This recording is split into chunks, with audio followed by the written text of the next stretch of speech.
Joe Rogan Podcast. Check it out. The Joe Rogan Experience. Train by day, Joe Rogan Podcast by night, all day. Adam Curry. Joe Rogan. The Podfather. You are the Podfather. There can be only one. Joe Rogan, since you recertified me as the Podfather, my life has been so enriched. Since March of 2020, you have given me just an incredible new lease on professional life. That's been awesome. Fantastic. Well, I didn't have to recertify you. Everybody knows you're the original. Yeah. Without you, there are no podcasts. But Without there are a lot of podcast listeners who are on the scene now, and they're too young to have even. This is 18 years ago when podcasting was first developed. 18 years ago. So they know it maybe from Serial 2016 or so. Wow, we're 11 years. This show's in the neighborhood. It's getting close to 11 years old. It's like 10 and a half years old. Mm-hmm. But you, like 18 years. That's crazy. Yeah. And the way it's evolved has been pretty interesting. It is interesting, right? It's like the way it's evolving on YouTube is very bizarre. Like, because there's folks that up until fairly recently only did their show on YouTube. Mm-hmm. And now I think some of those folks are starting to branch out and they're doing them on other platforms as well. Well, you know why? With the censorship. Of course. Yeah, of course. It's kind of spooky.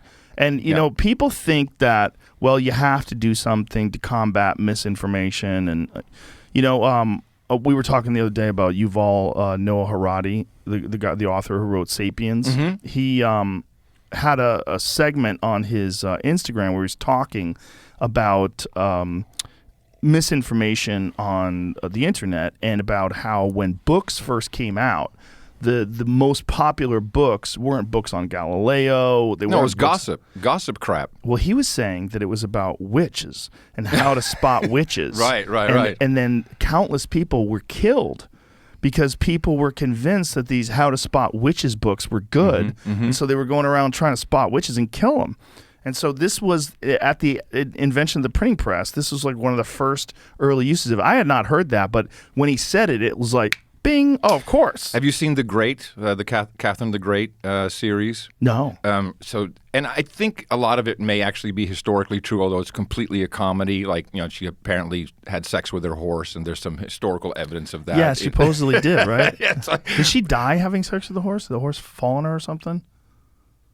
That's possible. Well, there's another series coming out, so it hasn't happened yet. Jamie? Series 2 is coming. Did I spoil it? But according to the Netflix series, she brought the printing press into the country, and then they started printing gossip stuff, which people like a lot more than anything else. Oh yeah, for sure. Yeah. So, and I think that still holds true. Absolutely. Oh, for sure. Absolutely. Now, do you consider YouTube? You don't consider a podcast, do you? I mean, it's kind of a podcast. It's the same thing, right? I mean, this podcast for the longest time was on YouTube, and it's still on YouTube in clip form. Mm-hmm. But I mean, what is the difference between like what we do and maybe what like Tim Pool? Does he have what? Sorry. What? History.com says this is all misinformation. People like talking shit about her. Oh, and it got printed, and then they ran with it. And what source is telling me I'm full of shit? History.com. Oh, well, of course. No. With a name like History.com. You're not full of shit. I'm full of shit because I said that she died fucking a horse. That's just people talking trash about like her. The vilified her. Oh, well, there it is. There's the words on the screen. It must be true. She had become a vilified representative of the, how do you say that word? Ancien? I can't even read without my glasses. Ancien. Maybe it's supposed to be ancient. I just forgot the T. Oh, maybe. Yeah. So that kind of discredits the authenticity and the... Unless that's a word. Unless Maybe. Ancien is a word, like a name. Yeah. Yeah. The same kind of pornographic libels that have been used against Marie Antoinette were ready to be deployed against her. Revolutionary press has happily poured out the same kind of polemic prose that depicted Catherine as prey to her voracious sexual appetite. Woo! British presses. You know what? I had heard that was the same with. Someone sent me something about Elizabeth Bathory. Do you know who she was? No. Elizabeth Bathory was. She was supposedly this very evil woman who murdered a lot of young women, and she was a royal, and that she. Yeah, See, it says serial killer, but what this guy said to me, because apparently, well, the story was that she would find these young peasant women and murder them, and she would bathe in their blood in an attempt to try to regain her youth And to get the adrenochrome. Yeah, something like that. Right. So they found out that she had done this, and then because she was a royal, she wasn't killed. She was just sort of locked in a tower for the rest of her life, and she died under house arrest. But someone sent me a link to a story, because we were talking about it on the podcast. I forget which friend of mine sent it to me, where it was disputing that and saying that she was framed thus to steal her land. Because she was a woman, and this woman owned large swaths of land as a royal, and they wanted to take over her land, and the way they could take over her land was to say that she was a murderer and that she had been murdering young peasants, and they framed her with this crime. The older I get, the more I realize how much history that I've learned or have read could likely be completely full of shit. There's always multiple ways of viewing a situation historically. I think it's kind of in our brain, the idea that, you can see something, I can see the same thing, and we interpret that differently, and I think that's truth, and you think that's something else is truth. For sure. So, and whoever writes the history literally writes the history. Yeah. So that you can look at how, after World War II, we got to write the history. It's a little more complex, all the things that happened in Europe and with Russia, and there's lots of ways of looking at it. I mean, think about let's think about like the history of. First of all, before I want to get into the history of Julian Assange, but is that true about Elizabeth just Bathory? digging through the Wikipedia on her, it's around the time of like Hungary, Transylvania. So this sounds like vampire time period. She's been credited with somewhere in the range of 650 deaths. There was a lot of witnesses in the trial, but there was a theory about what you're saying, and then someone's trying to counter it, and that's what I was reading through right now. So. Yeah, I don't know if this guy, what the guy sent me. The other thing is people love, even if a story's true, people love stories that point that it might not be true. That's even more exciting than the... It's human nature. Like, oh, you think that's the true story, but I know the true story. This is what fuels Twitter. Yeah. And most of social media. Yeah, totally. By the way, I've noticed, I was just thinking this morning, Twitter is actually incredibly racist. Twitter the machine. How so? So I'm a Bitcoin maximalist. So I get Bitcoin Twitter. I get it in my feed. But I do a show with Mo Facts. I follow different Black Americans, but I don't get Black Twitter. It doesn't give me all the stuff. I mean, I get all the Bitcoin stuff just by following a few people. I don't get it, and I never see anything. I never see different languages. I never see anything from Asia. So it's making decisions there that I think are inherently bigoted. But don't you have to follow people to get their feed? I know. So I follow a couple people that I would consider in Black Twitter, and I just don't get the stuff in my feed. And from them, a little bit. But they're not really giving me the full fire hose. It's like no matter what I try to do to train the algo, it's very difficult. I get a pretty decent feed of it. I see it. I follow you, so how come I don't get any of it? I don't retweet stuff and do like I'm just looking sort of. Okay. I don't really actively participate. I don't want to add into the algorithm. Kind of. That's almost why. But, yeah, well, that's the game. It's like I want to add to the algorithm to find out some stuff, but I just don't get it. It won't come to me. Twitter is a problem. It's just... to put it lightly. It's great in many ways. There's many good things about it. It's a great way to get information. It's a great way to find out about revolutions that are happening all around the world and disasters and all kinds of other things. But it's also a very poor way to communicate. And when you're trying to get out complex, nuanced thoughts in 240 characters or 280 characters, whatever it is, it's just not an effective way to do that. Maybe it's a good writing exercise. It's good for comics who just want to like tweet out a quick one line or a joke. And would-be comics, which apparently everybody is. Well, there's some pretty funny people. Right, but a lot of it is I'm going to see if I can say something funny. Yes, yeah. There's some funny people that you just don't happen to be professional comedians, but they're very smart and very funny. And it works for them. But it's just as a method of communication, it's so much poorer, so much shittier than talking.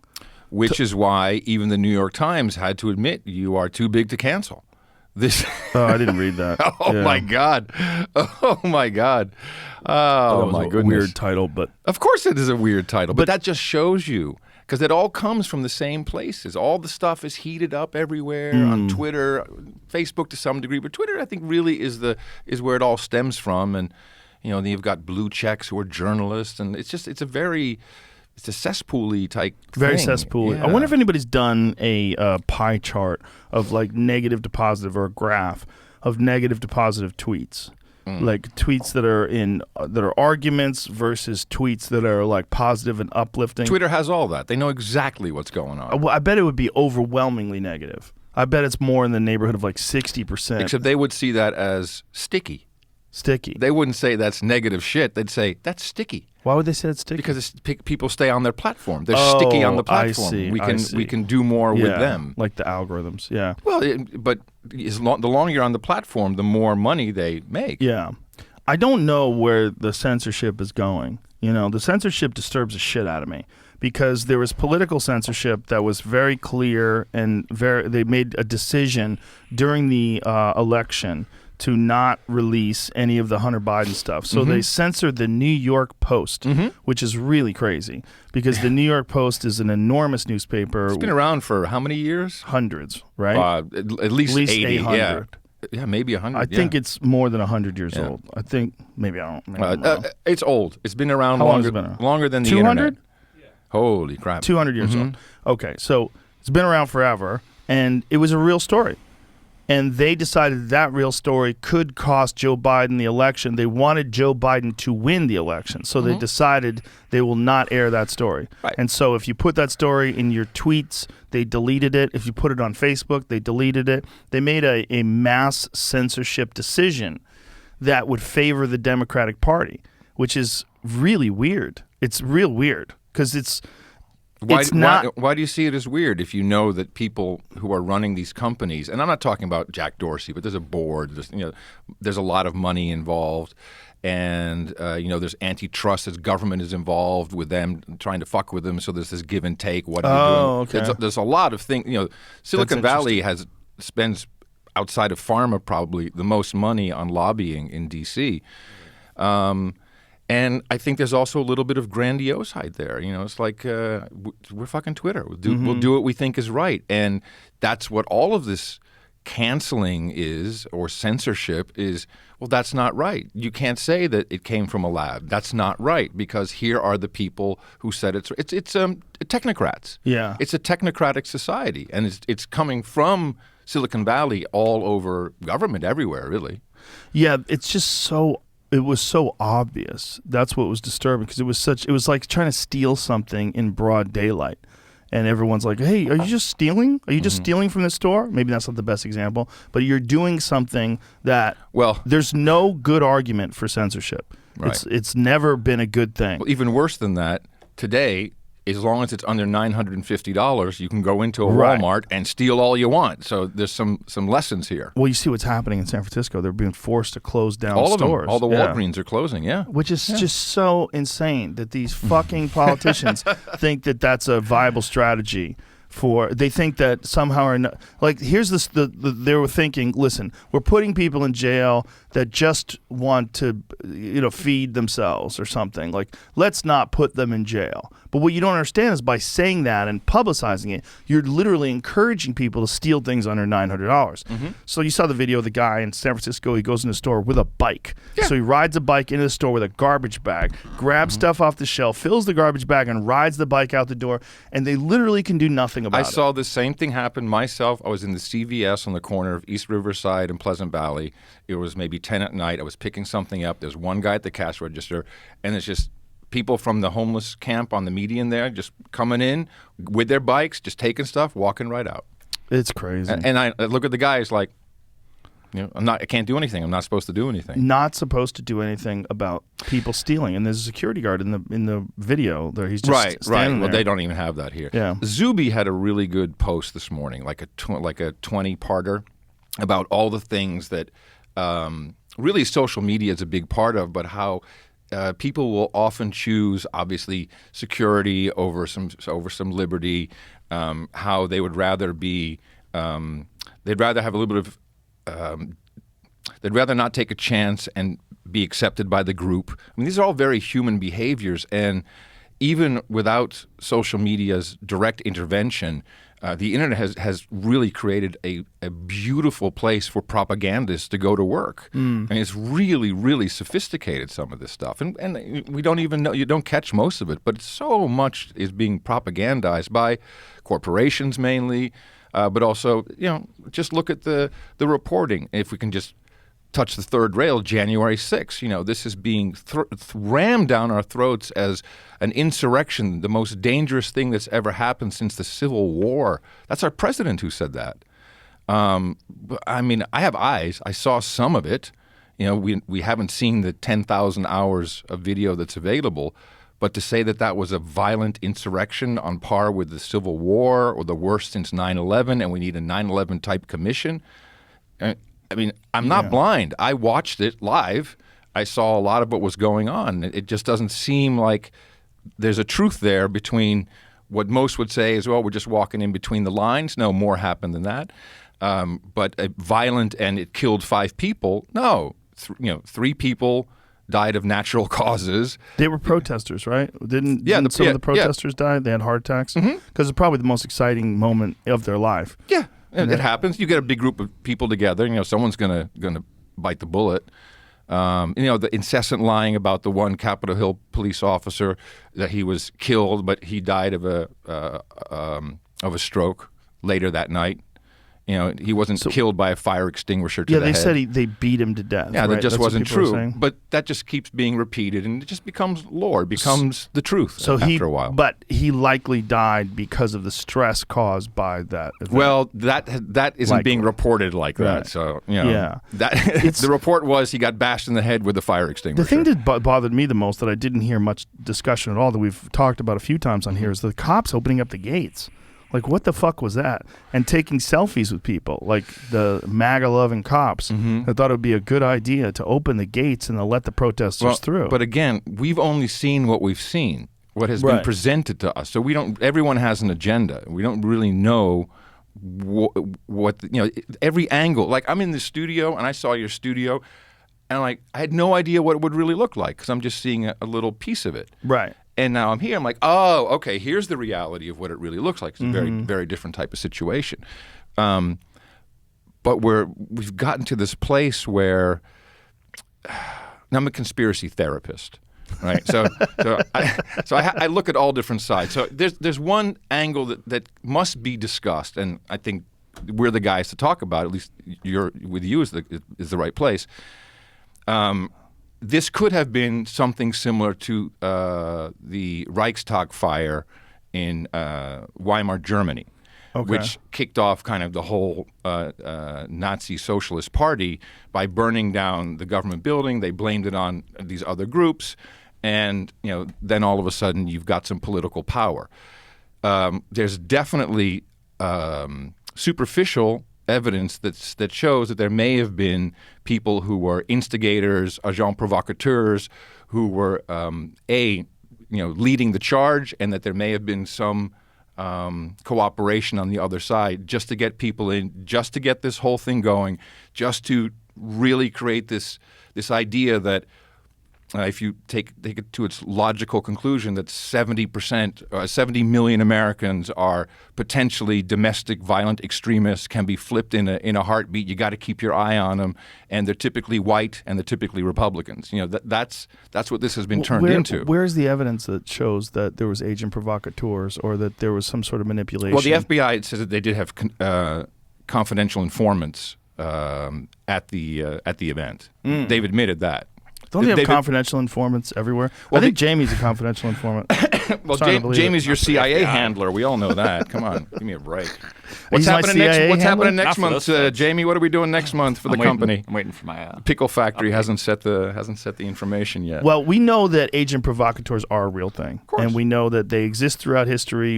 It would be logical to assume that they're in action today and that they are manipulating events. One thing to consider is, I think that the Capitol Hill, correct me if I'm wrong, I think I'm right, that was what led them to remove Trump from Twitter, correct?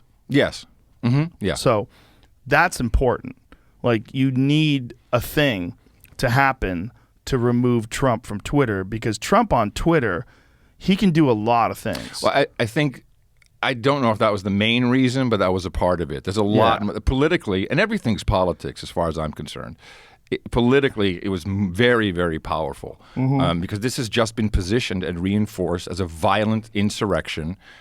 And the video evidence just shows otherwise. Yeah, there's some people ramming at gates, but all the stuff that we've heard about, all the scary stuff, there's really no evidence of it. It may be on the videotape, but we haven't seen it. Right, but they did go into an area where they're told not to go into. They went en masse. There's a storm of people that went in there. It could have turned violent. One lady was shot by a police officer. There was this threat that they were taking over the Capitol building. That is an insurrection, right?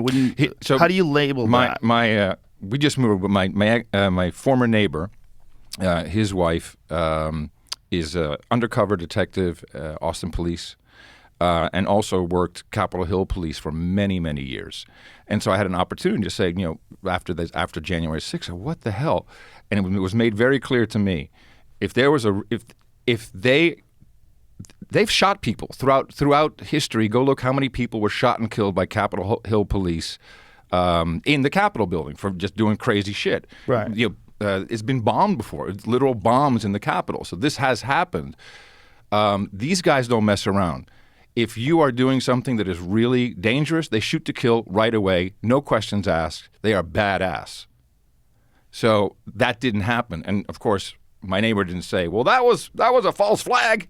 And I'm not saying that, but it's kind of odd that, well, obviously it wasn't bad enough for them to shoot on sight, or they had orders not to do that, because that is what they do. Is that really the only conclusion, though? Because there were so many people and so few security guards. Once they got past the cops on the outside... Capitol Hill Police is not the same as security guards. Well, who was the guy? There was a video of this one guy telling people to stay back and that they're running up the stairs. And he is trying to get away from them. You've seen that? No. So there was, I don't know how many people, but a swarm of people and one security guard with one gun. What does he have, 20 rounds if he's lucky? I mean, what's his magazine hold? I mean, he's really fucked. He's not going to shoot those guys off, and if he does shoot them, he has no idea if they're armed. He doesn't know what's going on. I don't know if they had enough police officers to stop these people from doing what they're doing. Well, that is also very questionable. Why? Right. Why? If you know something's coming, they had informants, they knew that people were coming, so you're just not going to staff it up. I mean, there's questions about that. The bottom Maybe they line, didn't think it was dangerous, but it doesn't matter. The story has been written. It will be completely reinforced. These people, this group of people, tried to overthrow our democracy. That's what it is. They tried to destroy our democracy. Our democracy has never been in so much peril before. First of all, we're a republic. But, it's like, no, that's just not true. Ranked choice voting is probably more detrimental to a democracy than what happened on January 6th. You follow New York, where they've changed the way you vote? How so? So instead of for mayoral candidate, instead of just voting, I want this guy or this gal to be the mayor, you do number 1 pick, number 2, number 3, number 4, number 5, you go down the line. And the last person's votes get removed and they get redistributed amongst the rest, but not number 1, I think. So What? Yes, they still haven't figured out exactly who the winner is. Wait a minute. Ranked choice voting. That Jamie? is so crazy. This is what they want. Vote for one person? You vote for, it's ranked. So you have choice number 1, and well, if Eric Adams can't make it, I would like Andrew Yang. If Andrew Yang can't make it, I want this guy. That's how it works? Yes. In fact, I think that if we had ranked choice voting for the general election, which I believe is what the Democrats would like it to be, that's part of what House Bill 1 is, or H.R. 1, is to have ranked choice voting for the general election. If that had happened in a previous election, we would have Elizabeth Warren as our president, probably. You get mediocre people, I think, with that system. Wow. It's not really a one person, one vote. It's one person, 5 votes. All right. So here it is. New York City voters will be using the new ranked choice voting system for the June party primary elections for mayor, comptroller, a public advocate, borough president, and city council. Yeah. Voters will be able to rank up to 5 candidates in order of preference, and ranked choice voting eliminates the runoff elections that used to occur in some states for citywide offices. So they kind of do it's a runoff built into the election. So if there's no one with more than 50%, which is very, very common in your typical election, then they start to move it around and move the votes from the loser to the second, third, and fourth choice. And also you can game it that way. So if you absolutely hate Eric Adams, then you're going to put your favorites in a different position, knowing that when the loser loses their votes, your person will move up maybe from 3 to 2. I mean, it's mathematics that I don't completely understand, but I know that they don't have results. It's still a problem. They still don't have the results? I don't think so, no. Well, so why did they switch to this? Control. Oh, my God. So nobody voted for this? This is obviously not, no one said, hey, what a great idea. The election committee, the same people who messed up the previous runoff with was it the senatorial race? Yeah. Yeah. One person, 5 votes. I don't know, something like that. This is not comfortable. Yeah. No, it's not. This is not good. I don't like seeing that. But we're the best country in the world to go through this. We really are. Look at what we get to do right now. We get to criticize it, talk about it. That's true. We got to look at it. We can go out on. We still can. Yeah. And other countries, you just can't do that. You'll be shut down. And look at the platforms. Man, there's a lot of people that I don't think that the mainstream media, even Twitter, is really for politicians. I mean, it's for their input. They're just taking that in and regurgitating it. Meanwhile, Joe Rogan, Tim Pool, Brett Weinstein, the No Agenda Show. You just keep going on and on and on and on. These are millions and millions of people who are tuned out from a whole message, and they're tuning into other things, maybe thinking for themselves, of course being influenced, but at least there's diversity. It's not just the news that is telling us the way it is, so that we only get the one side of Catherine the Great and not the other. Well, this is why it's so dangerous when someone like YouTube or Twitter or someone just decides to do site-wide censorship on a particular issue. Yeah, but we're the idiots. But we're not. We are. In some ways. Like, here's a good example. The lab leak theory. If you had the lab leak theory on Facebook a year ago, you get banned. Your posts get deleted. Mm-hmm. You cannot have that theory because that theory is not in line with either the CDC or the WHO. Now it's the primary theory. Mm-hmm. Now most scientists who've looked at the evidence objectively since Trump is no longer in office, and it's been now 7 months. Their heart rate has dropped down enough and their anxiety has reached levels where they can actually look at the science. And, Jon Stewart's rant did wonders for that. That rant was fantastic. I personally believe that something happened. Something happened. All of a sudden, we had this mask mandate removed within a second, like next day, and people were caught off guard. Schools were freaking out. What do we do? We're not ready. You didn't prepare us. And the CDC has been very good at prepping everybody, all the institutions. They get the pre-news. We're going to do this. It's coming out. You hear a thing. Oh, tomorrow CDC's making an announcement. None of that. It just happened. It switched. I'm still not sure exactly why, but that went away overnight. And then all of a sudden we got all these other things. We have ivermectin and hydroxychloroquine stories bubbling up.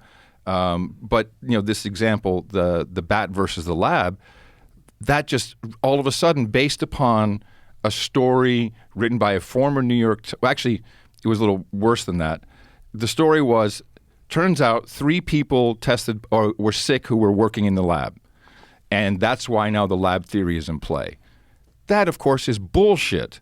Because if we had a story that, 3 people got sick in the lab, that means it must come from the lab, everyone would criticize it and say, no way, that's not possible. You're a conspiracy theorist full of shit. But they're like a former New York Times, columnist who's in his 70s now. He went through the whole thing and said, look, here's the absolute proof that we have to at least look at this. There's more evidence here than there is for the bat or the pangolin. And maybe there's a book or some stuff is coming out and things and opinions are changing. And I think it's related to the pharmaceutical industry. I mean, all I see is marketing. I just see fucking marketing everywhere. So when this changed, and I know Jon Stewart, I know him back from before the Comedy Central, the MTV Beach House. I think he was sent in to soften the blow. If I really critically look at what he and Colbert did together, and they have worked together a lot, and Colbert is a great actor. I really think that Colbert was not surprised. He knew that it was coming, and Jon Stewart had a message, and he delivered it, and it softened the blow. So you think that Jon Stewart is involved in a conspiracy to release the information in a funny way so that people accept it more? Well, I wouldn't call it a conspiracy. Well, someone conspired. They Jon Stewart is very involved in politics. You know, he's very also much a stand-up comic, though. Well, okay, so maybe it was a joke. But It 100% was a routine, and he's been doing stand-up comedy. Mm-hmm. You know, he's back on the road. Well, I don't know if he's on the road, but he definitely performed with Dave. He was with Chappelle at one of Dave's Yellow Springs, Ohio shows. But did he promote that when he came on the Colbert Show? Well, this is post that. What did he come on the Colbert Show for? I don't know what he's promoting. But Nothing. Are you sure? I don't think he. I think he was just there to talk about this. I don't know that. Well, we could find that out. Mm-hmm. But the point is, he had been doing stand-up. And if he was gonna burn some material, Mm-hmm. you know, that would be a good piece of material to burn because it's not going to be relevant very much longer. It was it's a very good thing. funny. It was very funny. Very, but very Colbert, funny. this is where I disagree with you. Colbert clearly was trying to hamstring that. He was trying to stop that routine. Well, if there's any evidence, I'd like to hear it. He was fucking up a comedic bit. See, Colbert is a brilliant comedic actor. As Stephen Colbert on Comedy Central and The Daily Show. Mm-hmm. Like, I loved him as that character. Mm-hmm. But I do not particularly like how he handled that with Jon Stewart because he was getting in the way of a bit, which is something a comic never does. See, I didn't pick up on that. As a comic. Yeah, Colbert's not a comic in right. that he does a monologue routine, you know, but he's not hitting the road doing stand-up, talking shit. But I think he's an actor, not just a comedic actor. He's a really good actor. I mean, he's done a lot. He does creepy stuff. He's done some really good I've never seen roles. any of his stuff other than that character. And I think that character is brilliant, especially with the way he used to do it before he took over as a talk show host. Yeah. Now he's like a different guy. Yeah. Oh, yeah. Now he's like a very social justice warrior-y. You know, but he's we can agree left-wing. on one thing, that interaction between Jon Stewart and Stephen Colbert softened the entire news, the delivery of it. Oh, okay. Oh, well, shit, you know, these guys say it's okay. Whether that was intentional set up or not, I think it made a big difference. People, I can accept this now. I think it's just Jon Stewart pointing out the obvious in a very funny way.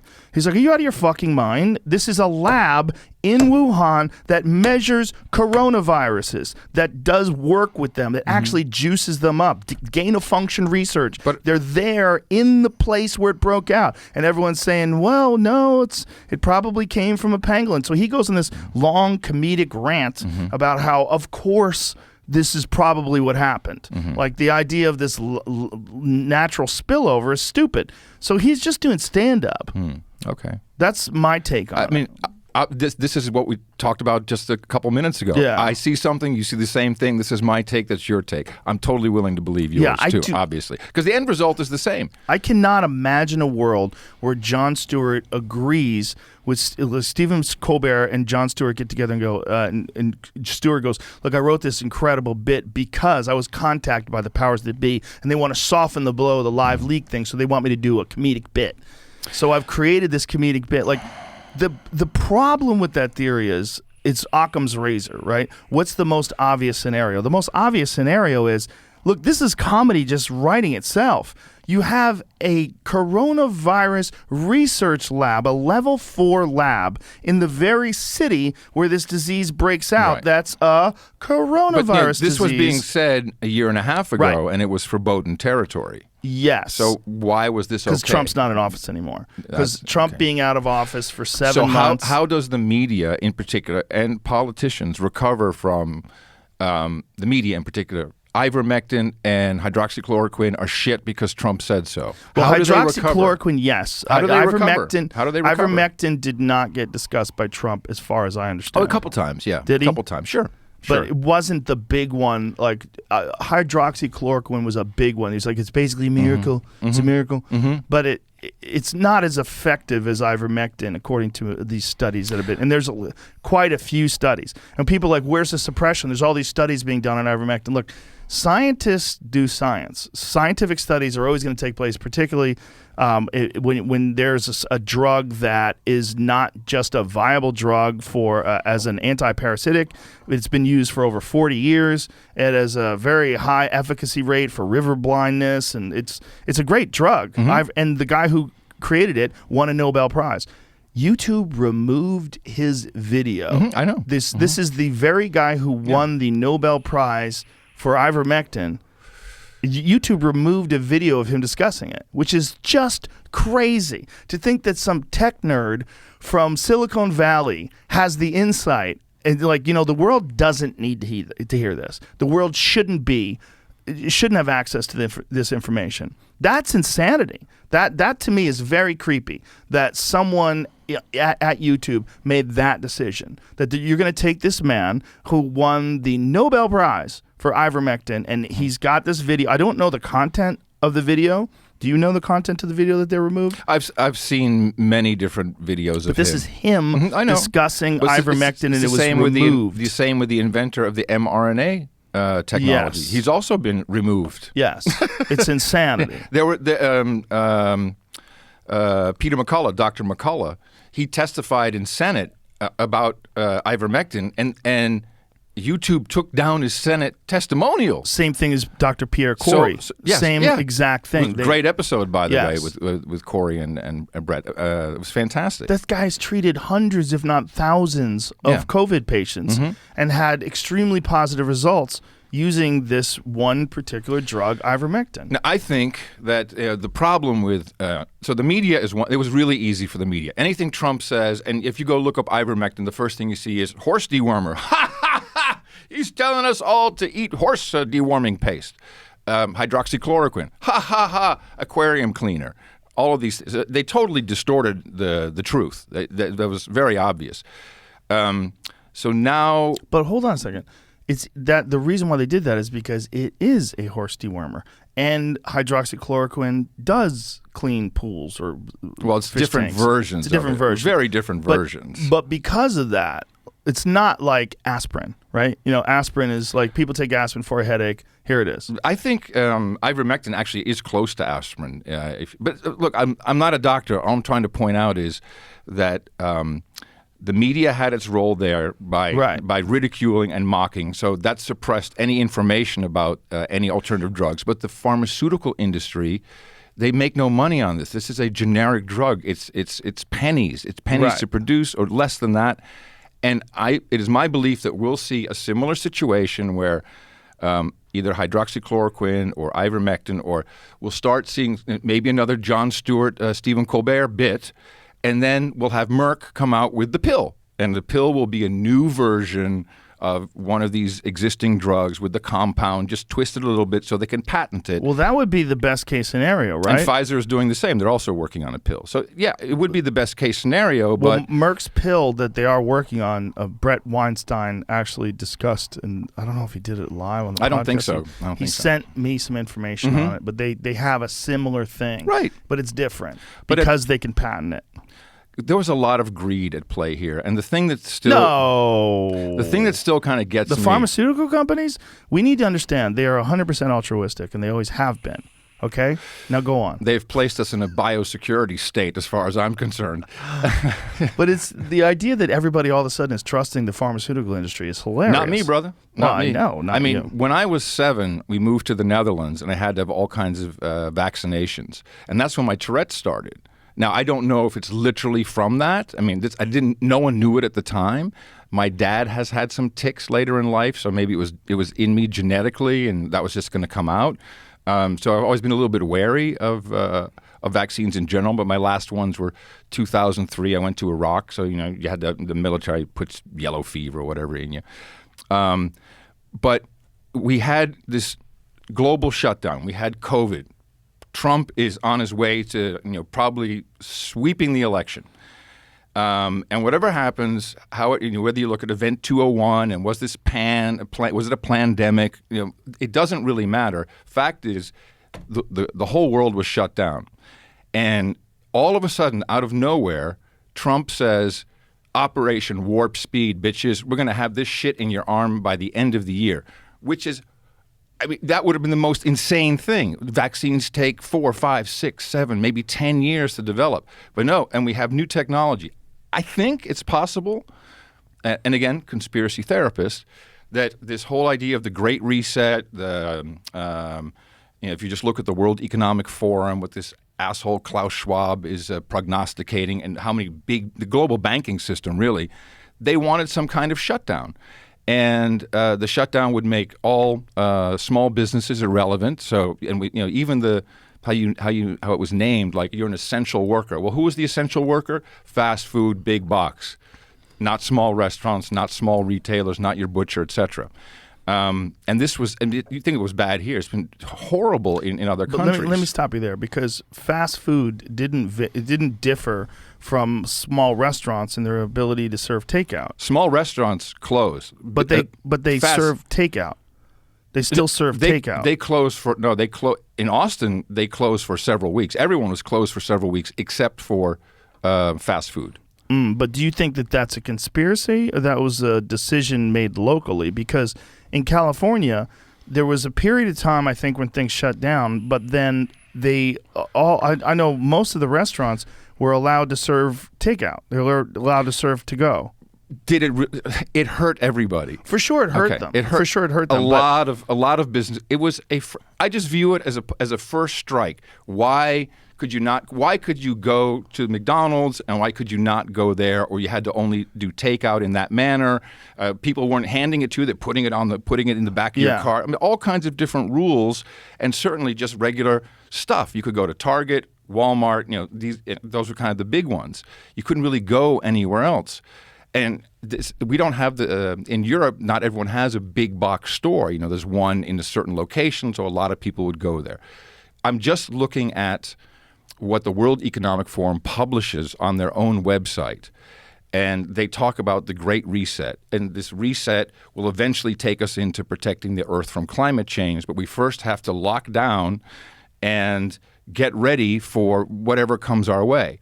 And I have my own personal theory is that Trump maybe saw this because, when the shutdown came, there was no news of a vaccine. It was shut down. Vaccines could take 4 or 5 years. I think he went to Pfizer, most likely, and said, you got some experimental shit? Let's push it real hard. Will it work? Will it have adverse events? Yeah, maybe 5%, 10%, maybe 30% of people will die. Better than the whole world being shut down by a bunch of bankers who just want to control us. 30% of the people dying. If you had a shitty vaccine, it turned out it wasn't. It was a good vaccine. Has there ever been anything remotely like that where 30% of the people who took it died? Has there ever been a vaccine developed in under a year? Yeah, but it really had been technology that had been in play for a long time. They just had never implemented it, right? Hello? mRNA vaccines. Long-term studies? No, there's none of that. Right, but mRNA vaccines are something that they had developed for quite a few years. Yes, for a long time. As a gene therapy, right. for individualized.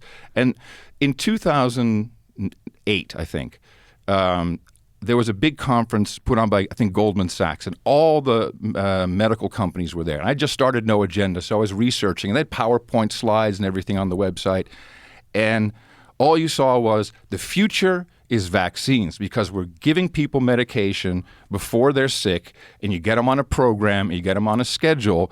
And if you recall, around 2008, 9, that time frame, there were vaccines coming out against smoking. There would be a vaccine against cocaine abuse. Oh yeah, none of it panned out, but that was kind of the promise of the mRNA technology. We can change your DNA, or I'm saying things I have no business talking about, but you can change something so then all of a sudden you don't desire cocaine, or you can remove that addictive feature. And that's when I started paying attention. It's like, there's something going on. And the mRNA, to roll that out, and you can look at many scientists and doctors who will say that's not a one-size-fits-all solution. That is meant to be completely tailored for Joe Rogan. We're gonna change something in your body that needs fixing or whatever. Not just it's good for everybody. And I think even the inventor of the technology says it's not intended for this purpose. Is the dose dependent upon the size of your body? I don't know. Because I was thinking this, like when they're doing the vaccines, like if you're a 300-pound man or you're a 90-pound 16-year-old, do they have no the idea. same dose? I have no idea. But we can't step over the fact that this has never been done before at a scale of this magnitude. And if I just look at Pfizer, they even changed their logo to look more like a DNA strand instead of the boner pill. They went through a whole. They used to look like a boner pill. That was their. Yeah, like Viagra. Their that was their blue thing, right? logo. Yeah, that's what they're known for. That's where that. And they licensed the technology in order to create this. But those guys, they're paying people on TikTok. It's called Team Halo to promote the vaccine. It's been promoted everywhere, and I think they're behind some of the discreditation of the Johnson & Johnson. I mean, if you look at whatever information is available, as many people have had blood clots with every single vaccine, but Johnson & Johnson was the one that got singled out and shut down, and their competitor, coincidentally. Are you aware of the? Okay, hold on a second.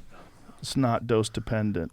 Oh, wow. So it's not a dose-response relationship. It's about finding the perfect dose for the immune system to get the right amount of stimulation. For most vaccines, it's pretty much one size fits all. Wow. So is that like one size fits all for like children? For children and large children, people? Pregnant people, everybody. One size fits all. It just seems a little... Yeah, we don't know, man. And everyone says we really don't know long-term efficacy or long-term effects. We just don't know. Yeah. And that's no one can argue with that. We just don't know. No one can argue that. And then when I hear not had people take 100+ million doses and study them over X amount of years, it hasn't happened before. If you look at so many horrible medical accidents have happened in the past where everyone just believed the pharmaceutical industry, and we all the FDA. It's all this needs to be re-engineered. All of these things need to be re-engineered. And I think, like I was saying with social media and YouTube, we're kind of the dickheads. We need to walk away. If you don't like what's happening, either vote someone else in or stop buying the product. Well, with the thing with the pandemic, everybody wanted it all to be over, right? Everything was locked down. Everybody wanted it all to be over. And what's the best way for it to be over? Well, just take the vaccine and then, I know, but that by itself is so miraculous that came together in mere months.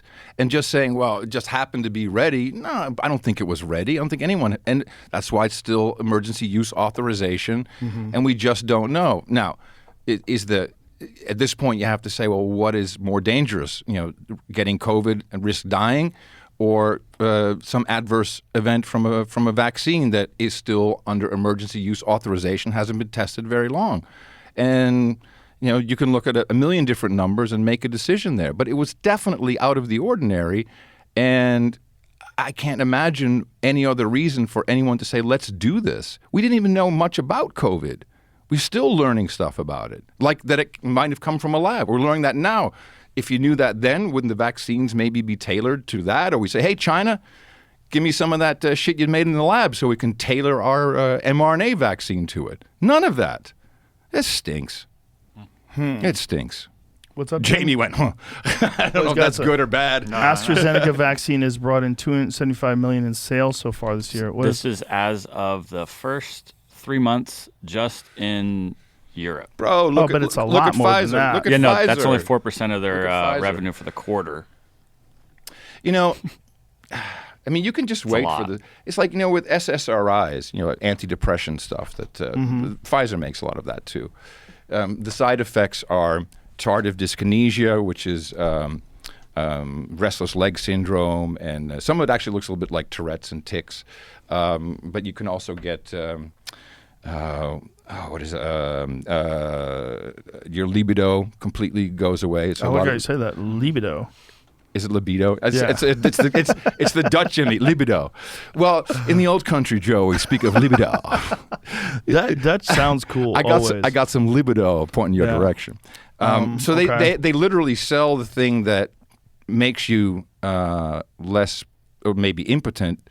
They sell the antidote. They sell you the boner pill at the same time. I mean, this is a great. Is that how they do it? Well, they don't. I don't think they do it. Say, here's your antidepressant. Here's your. I've heard people say that Viagra. even if you have an erection, that people that I know that have been on it, they have a hard time reaching orgasm. I don't know. I don't know. I just know that people are prescribed. Even women are prescribed. Who are on antidepressants are just prescribed Viagra. Viagra? Mm-hmm. Really? Mm-hmm. Yeah. Interesting. Dude, I do applied kinesiology. I got my voodoo doctor. I try to stay far away from all of this stuff. I think my immune system's good. I get shocked at really intelligent people that just want to take pills for everything that happens to them. Everything. Like they feel bad. They want anxiety pills. They want this. They want that. I have a friend. He's very, very smart, and he's on like 5 or 6 different things. Xanax is a big one, man. Yeah, so he's many on that people too. on Xanax. And I'm It's saying, crazy. I'm like, why? Like this is really hard to get off because the Jordan Peterson thing opened my eyes to it, and then Dr. Carl Hart. With bennies, the benny shit that'll fuck you up. Benzodiazepine or Xanax. Very dangerous. Well, the true bennies, like what the pilots would take, they call it little yellow footballs, where you can fall asleep right away, sleep for 3 hours, get up and start flying again. Air Force did a lot of that. Those are benzos as well? Yeah, but you can get pretty addicted to that very easily. Because you're like, hey, I'll just take one to go to sleep, and I'm tired now, and I'm doing coke. I'll take another one. Dr. Hart was explaining on the podcast that they're one of the rare things that literally kills you if you get off of them the wrong way. Whereas, like a lot of drugs, when you get off them, you just feel terrible. Like the way Dr. Carl Hart described heroin, you get off of heroin, he said it's like a flu. It's like a shitty, terrible feeling, but you get through it and you're fine. He's like, alcohol will kill you. Yeah. If you get off alcohol, if you have an addiction to alcohol and you get off of it, your body will break down. Yeah, it's Same very thing bad. with benzos. Very bad. There's it's just a very small number of things where your body becomes so addicted to them that getting off of them is fatal, which is crazy. Sucks ass. And so many people I know take them for anxiety. We are, of course, one of the 2 countries in the entire world that allows the pharmaceutical industry to advertise direct to consumer on television and say, ask your doctor. Dude.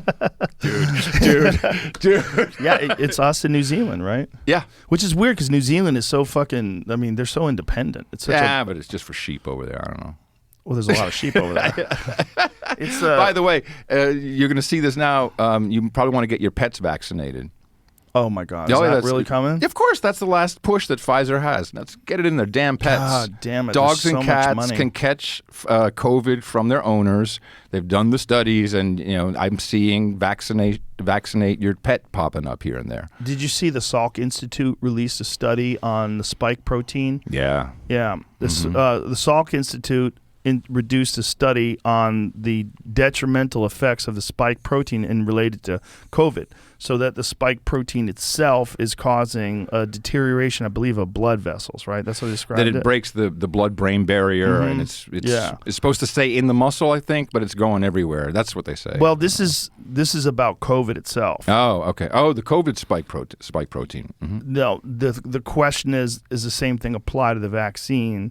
And I think Brett Weinstein had an examination of their press release or their what they published versus what they amended. They amended some aspect of it to try to make it seem a little bit more palatable or something like that. I don't know what they amended, but the point being that these vaccines produce spike proteins, and the Salk Institute is saying that spike proteins cause a deterioration of the blood vessels. I think the thought is that the vaccines produce it only locally and that it doesn't get everywhere. Whereas if you have COVID, it goes through your entire body. This is, I think, the hope. Novel coronavirus spike protein plays additional role in the illness. Salk researchers and collaborators show how the protein damages cells, confirming COVID-19 as a primarily vascular disease, which is really interesting. Yeah. This information was out there in 2020 as well, I can recall. But even the fact that 2 smart guys like you and I can't really have a coherent story that we consider to be the truth just shows that, well, I put us pretty high on saying smart guys. I'm sorry. But, shouldn't we know more? Shouldn't it just be kind of established? Well, it's not. So we just don't really know everything. And, we're, to some degree, the world hopefully is learning that, hey, you've got to learn to assess risk. your own personal risk. You know, we do lots of things that are risky. We do things that are risky that we don't know about, or how you even. We talked about this in March 2020. Where are the people telling us how to beef up your immune system? Right. Well, that's a real problem, right? Because it's there's not no just money a problem; in that. it's criminal. Yeah. It's fucking criminal. It is. The government didn't. None of the Surgeon General was just like, get it for your pop. You know, it wasn't even nothing. None of Right. it. Yeah. You were providing more information than the entire governments of the world about your fucking immune system. That was scary because I would have thought that someone in the government would have said, hey, you know, it's not hard to tell people that what we need is vitamin D and exercise. Well, they did. And the algos pushed that down because it wasn't the message. It just wasn't the message. I'm very skeptical about even, you know, back to Colbert and Jon Stewart, not to rehash it, but, I mean, it's the CBS broadcasting network. I mean, I come from a family of military and spooks. Shit is everywhere. I mean, everywhere there's all kinds of, it's information war. I give Alex Jones that 100%. I've always been jealous of InfoWars because that's what we're living in. It's truly information war. And this has been waged on us going back to the 60s. There was a funny thing where Brian Stelter was on CNN comparing Tucker Carlson to Alex Jones. I saw that this morning. And they were showing things that Tucker Carlson said versus things that Alex Jones said, and they were like, "Are these guys?" And he said it in such a funny, dismissive way. He's like, "Are they bros? Are they exchanging information?" But what he didn't show by doing this, by pointing out the two things that Alex Jones talked about and Tucker Carlson talked about. Both men were saying things that are logical.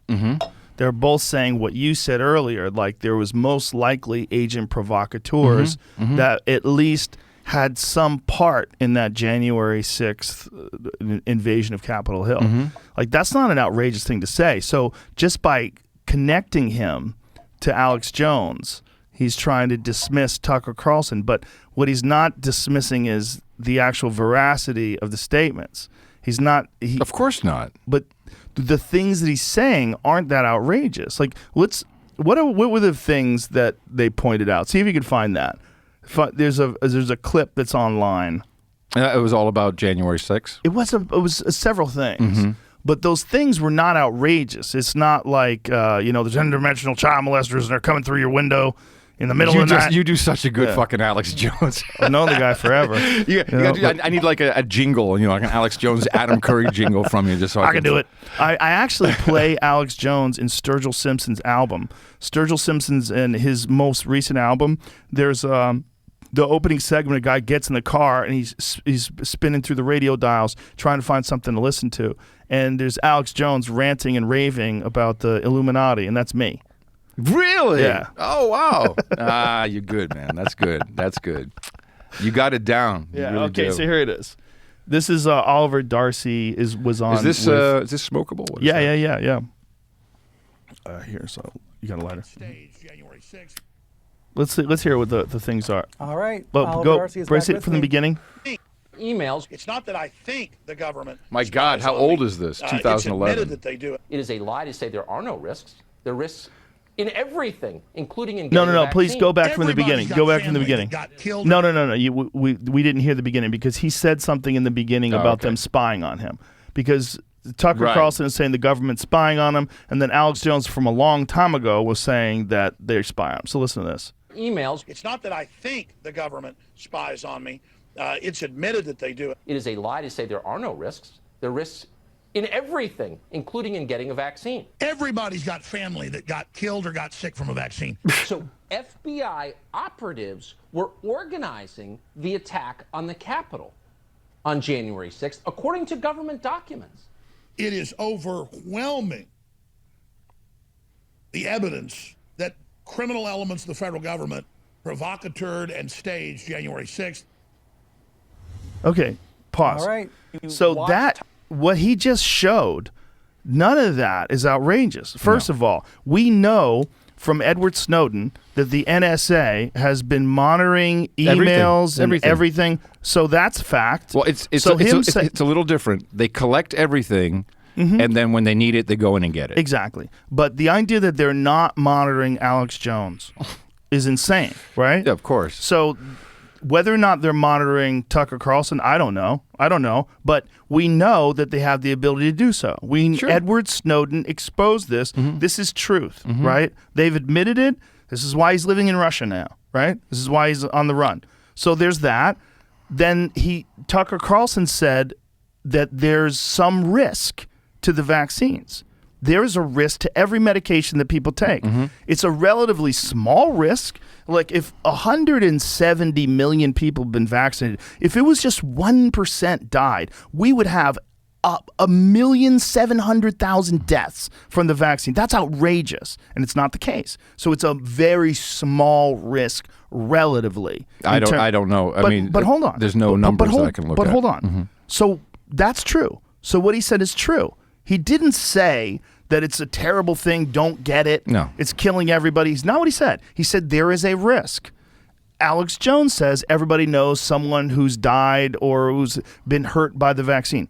I know people that have had strokes. I know people that have had adverse reactions. That's why the VAERS report exists. Now, do I know that they absolutely got those strokes from the vaccine? Of course I don't. No. There's a lot of correlation. Does that mean causation? We don't know. We don't know. But what he factually said was not But what he said is not outrageous. So he's comparing... They're comparing these things in this really weird, disingenuous way to try to make it look like everything that Tucker Carlson's saying is insane because Alex Jones says something as well. If Alex Jones says drink water and take vitamins, and I say drink water, take vitamins, am I Alex Jones? Like, what does that mean? The other thing that he said was the Capitol Hill thing. Now, if there are government files that if you could read these government papers that actually do say that there were agent provocateurs that had something to do with the Capitol Hill attack. If Alex Jones says that and Tucker Carlson says that, but yet the fact remains that it's true, who gives a fuck? And how are they making that connection? That connection is so weird. And the connection is just to try to discredit Tucker Carlson. But that this is your news. That this is coming from America's trusted news source, and that this is the evidence. It's not like he's saying, it's not like this a Pizzagate type thing, or again interdimensional child molesters or something completely crazy. What he's saying are things that aren't crazy to say at all, because he's saying what Tucker Carlson said in this very small clip. He said there are some risks, right? Wasn't that the quote? I think. And then Alex says he talks about risks. These are not outrageous things to say. No. But the fact that they've decided to do this and compare them in such a disingenuous way, it's really weird that is something that the news would want to do. Well, I'm kind of cynical about this, and I have always thought that advertising is equal censorship. And the news is not there to bring you the news. It is to sell advertising. And certainly Tucker Carlson, for a while I thought he was really going to get kicked off, because what you don't hear, only on Tucker Carlson, I don't know how that happened, is anyone criticizing the pharmaceutical industry. The number one advertiser in all media is pharmaceutical industry. You will not see, CNN can't criticize the vaccines, because then they're advertising. Yeah, they get calls. It's built on advertising, and it's easier to discredit someone because when you say this guy is a horrible person, advertisers run away from that shit. They don't want it has no different than Twitter or YouTube. It's not really about political opinions, but political opinions can leverage the advertiser relationship to get someone canceled. That's the mechanism. So this has become so good now, and like what are they called? Sleeping Giants and Media Matters and all these types of groups who organize. I mean, I even see it on Podcast Index. I'll get a whole thing. Tim Dillon sucks. You have to get him off. He's a homophobe. He's a racist. He's a transphobe. And then I'll see that 5 other guys who have Podcasting 2.0 apps. They have the same note. Now there's no advertising, so we're all like, whatever. Wait a minute, hold on. Have you really seen something that says Tim Dillon's a homophobe? Oh yeah, he's gay. I'm just telling. Of course, I'm just. Do you know telling. How crazy that is? Are you asking me if the world has gone insane, Joe Rogan? But the fact that they want to say that Tim Dillon's a homophobe because he makes fun of gay people, he is actually gay. Yeah, I didn't know that. I don't care. But he's openly gay. He discusses it all the time. But the point is, it's to leverage. This is, and this is, okay, where this all comes from ultimately, I think, is again, the problem, money corrupts. Money is the root of all evil. And right now we're in a position where the global banking system, which is far removed from even anything you and I can really understand, how credit works and how there's $400 trillion worth of paper that surrounds the bond markets. It's all just, it's an illusion. In order to keep the control, we have to utilize this at every single moment. We have to use it as a wedge for everything. And all of these companies are nothing more than a part of that system. They are the money flows through everything, and it's most of it's advertising based. All of Silicon Valley is a hits business. Instead of caring what their users want, they want hits. So they'll acquire hits. Oh, this YouTuber's great. We're going to hook him up. This podcast is great. We're going to give him $60, $80, $100 million. No offense, but it's hits business. They're buying hits, not doing anything more than that. And if you don't play along, you're going to lose your income overnight. So ESG, have you heard of this? No. Environmental. I feel like I should have a drink. You want to have a drink? I'd love a drink, We need a especially when drink. they get into ESG. This is too intense. No, but the ESG is fascinating. Bring some glasses in. Yeah. So ESG, and this is now something that if you want to invest in a company, they will, on their investor relations page, they'll show you their ESG score. ESG stands for environmental, social, corporate governance. And this is where the woke culture comes from. So they've created this kind of phony baloney rating system that says, well, if you, I'm exaggerating, but if you mention that you are, have a green agenda and you believe in carbon credits and you might trade some credits somewhere, then you get a higher score and therefore you're more investable. And it's very interesting to see how big investors like insurance company, institutional investors, they are steering away from anything that does not have the right ESG rating. And so in order to have investors continue to be interested in the stock, which is important for the company, for its perception, certainly for the officers of the company and the shareholders, you have to move this along continuously.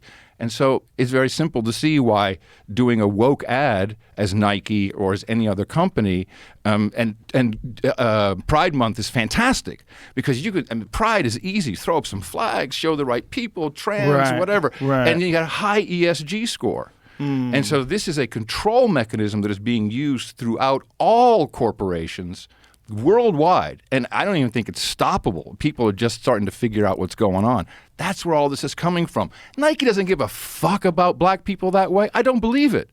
They care about their stock price. Of course, individually, there's people who care. There's no doubt about it. But it's driven by ESG. It is and so it kind of started with the DEI, the diversity, equity, inclusion. That has now moved over to and you can look it up, SASB, the SASB, that's the Board of Standards and Statistics for Corporations. And they have this formula how you measure your ESG score and if you're really investable. And it's funny because you'll see like Nike has a 75% score. Tesla, which you'd think would be really good, 38. Because not woke enough, or Elon says the wrong things. So it's actually harder to invest for an institution to invest in Tesla because of their low ESG score. Really? Mm-hmm. Huh. Yeah, this is some. I'm just really learning about this myself. How did you find out about this ESG stuff? Kidneys, brother. Kidneys?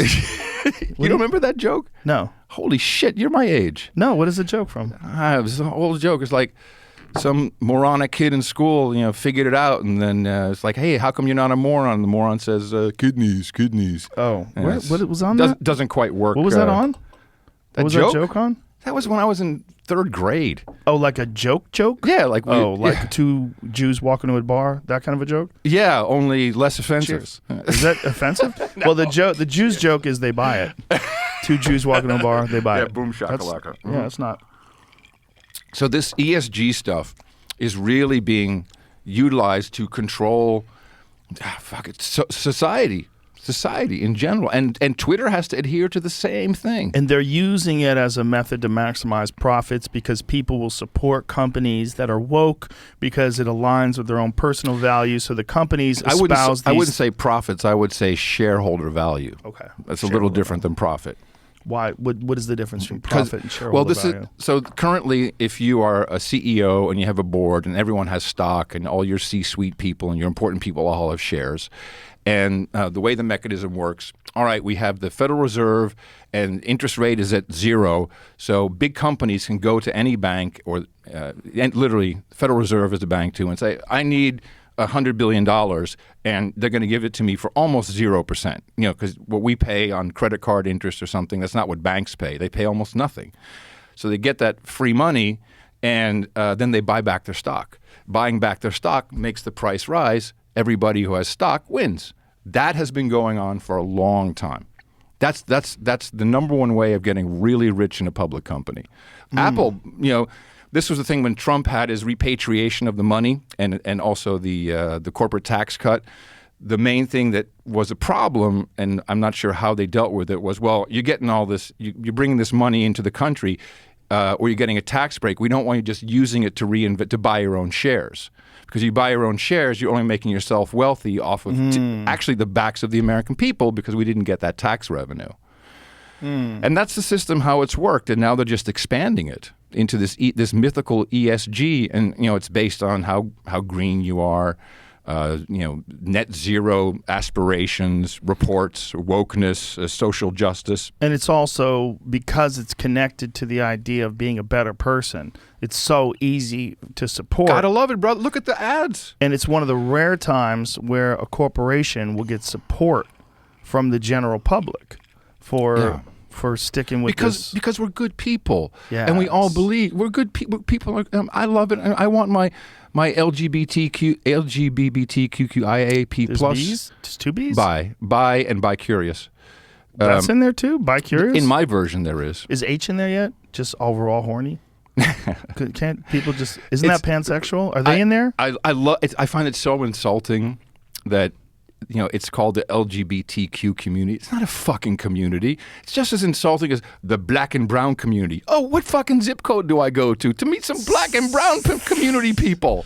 It's really, that to me is offensive. I hate that. But anyway, so it's so good to have that group. And by the way, the L's don't like the G's. The G's have problem with the T's. I mean, all this, that's a great Chappelle bit, actually. Right. Yeah, the alphabet people. Yeah. He's spot on with that. Spot on. It's not a community.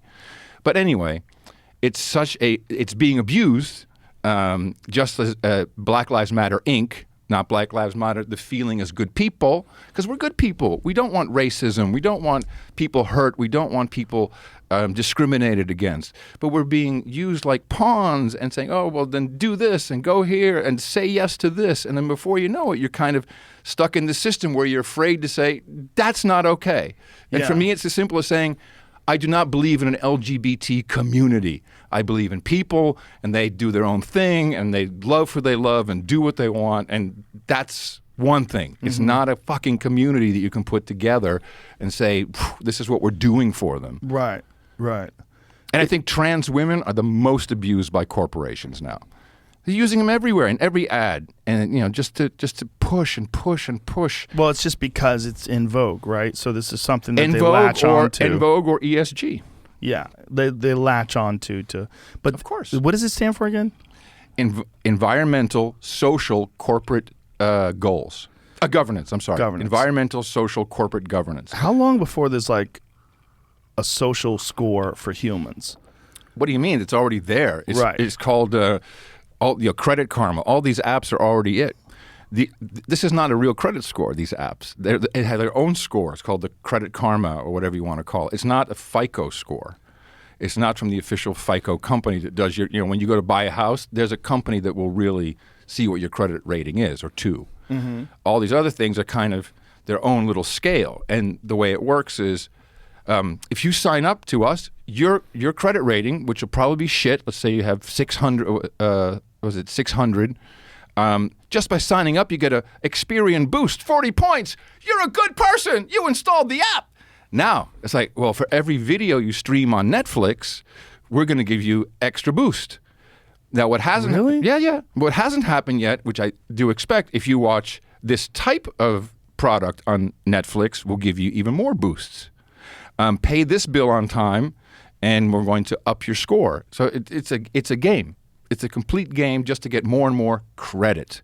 It's not teaching you to save. It's teaching you how to behave well to get more credit or more higher credit rating. And the same people sell you the loan. So this in the app credit that you're getting from this, what is it called again? Credit Karma. Karma. It's an app, and in the initial stage, it's like, okay. But can you buy stuff this way with the credit that you get from this app? They can give you credit. You can apply for credit based upon your credit score, all in the app. And through that credit in the app, you can actually get a real credit card and purchase things. Yeah, absolutely. And Have they you heard own about it. this? And Jay? they own it. You know about it? You know about this app? And so what do poor people do? Poor people, they get the app because they have shit credit score for whatever reason. How am I not hearing about this? Because you're not poor. But I would have thought I would have heard of it. I watch a lot of shit TV, my brother. I pay attention to this stuff. So they're roping in people to download this app. Poor people have payday loans. They go to check cashing places. It's a mess. It's very predatory. This is just the friendly predatory way. We're going to give you this app. You download the app, and we're going to right away give you a credit line. So they're not giving you anything else than an opportunity to borrow money, and then you're on the hook, and it's gamified. Like, well, and you can pay it off, of course, but people don't.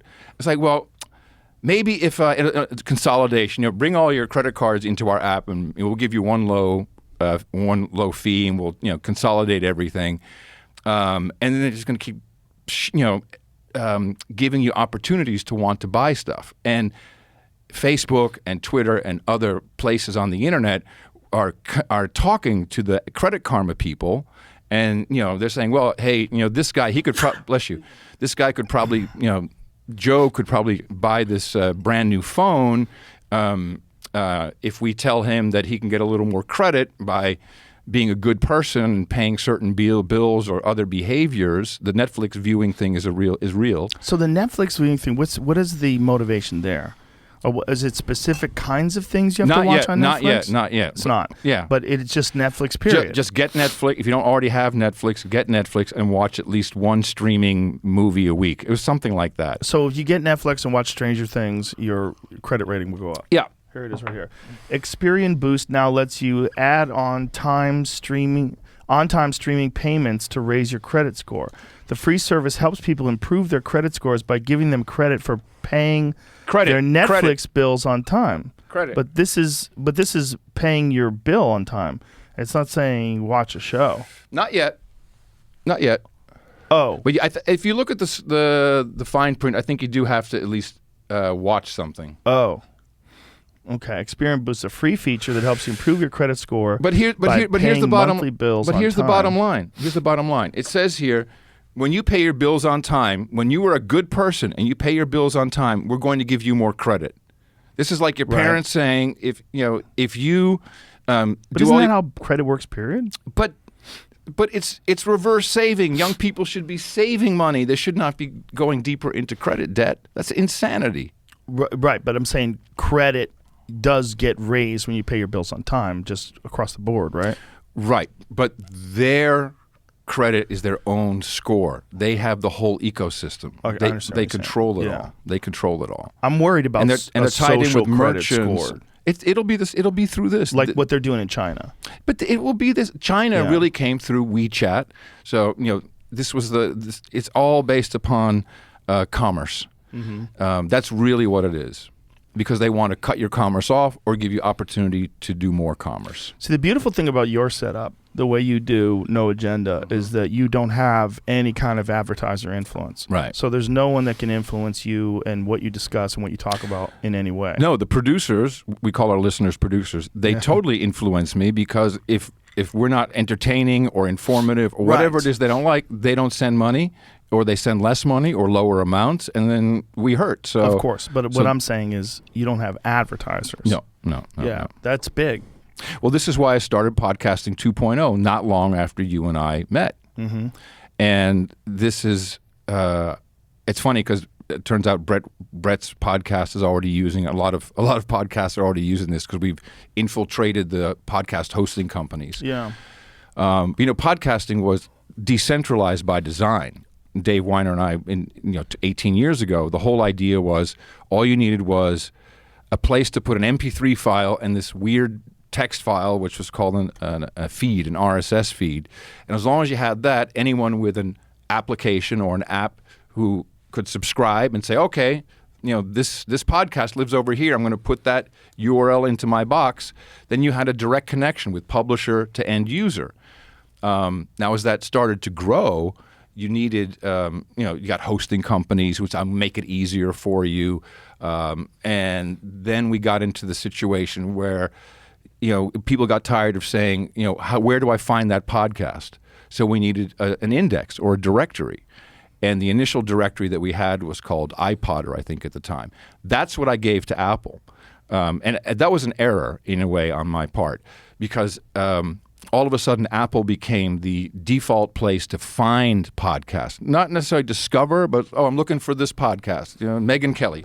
Type it in, boom, it shows up. I don't have to do a Google search and find the podcast page and click on the RSS. Remember that? Click on the orange RSS icon and paste it into your application. Do you remember any of this? No. It was completely fucked. I know that it existed. It was complete. And then you got like little icons, which would be Apple or Amazon or a couple others, and that expanded. And then you had this long list of chiclets of things you would click on to subscribe to the podcast. But Apple, they basically said, we'll be the directory. And they really did. They became, in effect, what I never intended, the gatekeeper, because you have to submit to Apple, and submit means they're going to look and see if it's okay, whether that's technically or philosophically. And I don't know how many podcasts never made it through that process, but as it grew and grew and grew, the scale of over 4 million podcasts now that we have at podcastindex.org. Apple has 2.3. So there's a lot more that lives outside of the traditional ecosystem than we ever knew about. There is 300 plus million people and 4 million podcasts. That is crazy. Well, I think... Well, how many of them are from other countries? I can get you that information. But I would say the most relevant statistic is that updated in the last 60 days is about 600,000. Are from other countries? No. 600,000 podcasts total have published an episode in the past 60 days of those 4 million. So it may be much smaller. There you go. Here it is. So the total podcast index is 4,036,610. Shows published in the last 3 days, you got 86,000, 10 days, 245,000, 30 days, 381, 60 days, 549. So some of them are inconsistent, which is just how it goes when... Well, it's just a lot less publishing, or a lot of them could be dead. I don't know. Yeah.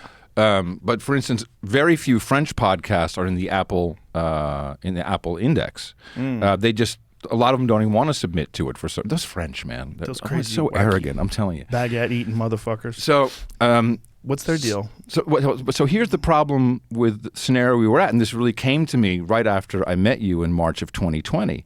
I'm like, holy shit, we've got this whole ecosystem, and now we have Silicon Valley who are coming in and saying, this is great. A podcast could be a YouTube video. A podcast can be, a little thing over here. It can be whatever it is. It's not necessarily tied into that to that decentralized infrastructure of feeds. So they got into the hits business, buying up some stuff. And now we have Apple. I think I had the foresight. They say, you know what? We don't really care about kind of the open RSS. We'll do subscriptions. Come over here. We'll do your hosting. We're going to take 30% of whatever you get, but we're going to make it easy for you to make money, and we'll take our piece, which is they're not interested in the hits business. So what we still need for this conversation to happen everywhere is we need an uncancelable ecosystem with uncancelable money. And that's what we put together. So we have podcastindex.org, which is supported by 20 different apps that are all independent, and you can, per minute, pay a podcaster, stream actual money to them in real time from point to point. No one, and it's Bitcoin, it's Satoshis, from point to point, and no one can stop you. And this is an ultimate backstop, It's an ultimate preservation of freedom of speech, literally, because podcasts are speech. And we're transforming this whole idea into the next generation of how people will price and pay for entertainment, and that's music, it's video, it's everything. As podcasts get bigger, there does become this problem where advertisers become a primary. They become a giant part of the system. Yeah, that's not compatible with podcasting 2.0. It's not compatible with free speech.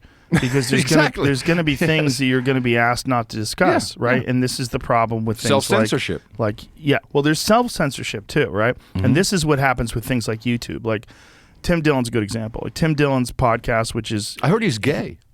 I heard that too. Which is it's an amazing podcast because he does it all. Most of them. He has Glenn Greenwald. He was at the Bitcoin 2021 conference. Yes. Yeah, I was there. He just rants. He has his producer Ben who sits next to him, and he puts sunglasses on and goes onto these fucking wild, crazy rants. And YouTube demonetizes somewhere in the neighborhood of half of his podcasts. Now, that if you were a person that wanted to maximize your profit, you would say, hey, what am I talking about that makes you demonetize me? Well, you know what? Every time you bring up Ivermectin, we have a real problem with that, and we'd like you to not bring that up. Okay, that's off the list. I want to make that money. What else? What are the other subjects? Oh, well, you're talking about censorship in social media, and that makes us look bad. We don't like that. So stop talking shit about YouTube. Sure. Okay, well, let's clear that off the table. It's so really you have bad. Self-censorship. It's really bad for YouTube's overall product because people are self-censoring themselves all the time. It's not, though, because they have such a monopoly. Oh, yeah, okay. Their monopoly is so massive. Yeah. Like, if you were the CEO of YouTube, no one can say you're not doing a good job because literally a trained monkey could run YouTube. They're just like, let the money come in, bang, bang, bang, bang, bang, like a trained monkey with the little thimbles. Yeah. Like, you don't have to be wise to, like, just say these content creators are making fucking millions of hours of shit every year. All you have to do is like let it roll in and slap ads on it. That's all you have to do. And pick up some hits. So if something comes along and this person is, you're saying, okay, we're going to demonetize these. We're going to remove ads from these. The profits are still extraordinary because there's no competition. What other thing is out there like YouTube? There is no thing out there remotely commensurate with YouTube. I agree. So because of that, you could be like, I could be the CEO of YouTube. They could call me up once a week and go, what do you want to do about this? Fucking delete it. Do you know what YouTube's biggest problem is? What? Creating inventory. They have so many people who want to advertise so much, such volumes, they cannot create. You can't have 5 ads in front of a YouTube video. So that's their biggest problem. My point was that you don't have a situation where there's a comparable platform that does the same kind of numbers but doesn't censor as much, and then these shows become more popular there and they earn more money. No, it's not going to happen. You're looking at it like Coke and Pepsi, right? It's not going to happen. If you look at the numbers of Coke and Pepsi, I don't know who does better or what, but the point being that there's a competition there. There's no competition when it comes to YouTube. It's just YouTube. I mean, you have your Vimeos, you have your other, but they're so far beyond. Like what YouTube has been able to do is really extraordinary. I mean, they've figured out the way to make the perfect user platform where user created content is uploaded as a video, and it's really kind of nuts if you think about it. Like, if this didn't exist and you said, what are the odds that one company is the primary company where you can upload a video? You'd be like, that's not possible. Everybody has a phone. Phones are all making videos. It's so easy to just set up a little tripod and put your phone on it and start talking about cars or physical fitness or whatever the fuck you want to talk about. The idea that one company would have a complete monopoly on that, not only that, but do a great job of keeping it from being labeled as a monopoly. I mean, they really do are. a very good job at that. They really are a monopoly. Yep. But for no good reason. It's not like they're trying to stop other people from doing it. No. It's just they just have the market cornered. It's really weird. But isn't it weird? Well, yes, but at the same time, it's we're just creating these other places. You started the same way where we go and it's not controlled by anybody. It's kind of incompatible with the advertising model, which is why, podcasting, they say $1 billion in ad revenue. I don't believe it. I mean, it seems like not, there's no big A-level advertising names in there. It doesn't matter. 95% of people doing a podcast do it not for advertising revenue. They do it just because they want to speak their mind, say what they want to say. A lot of them will, if they use any other platform, even if they're using YouTube, I don't want to monetize because I want to have a longer chance to say what I can say. We're moving away. After, we had a whole slew of cancel events take place all around the election, and just after that, we saw people in droves going to alternative social networks like Mastodon, the Fediverse. Wait a minute, I didn't even know about these. Mastodon? Never heard. Have you know about Mastodon? Okay, Mastodon this has been around for a long time. It's a social network that I think was originally known as GNU Chat, GNU Chat. Okay, so it's a Linux-based GNU thing? Social. It's not about Linux. It was Linux software that created. okay. Yeah, or open source. I should say. Oh, that'd be Stallman would kill me. It's open source software, really free open source software, and they created this. Let's just call it a Twitter clone. Everything Twitter does, but without the algorithms built into it, and you can connect through something called the Fediverse. And you spell them with a T or a D? D. Federation. Okay. The Fediverse. I'm sorry.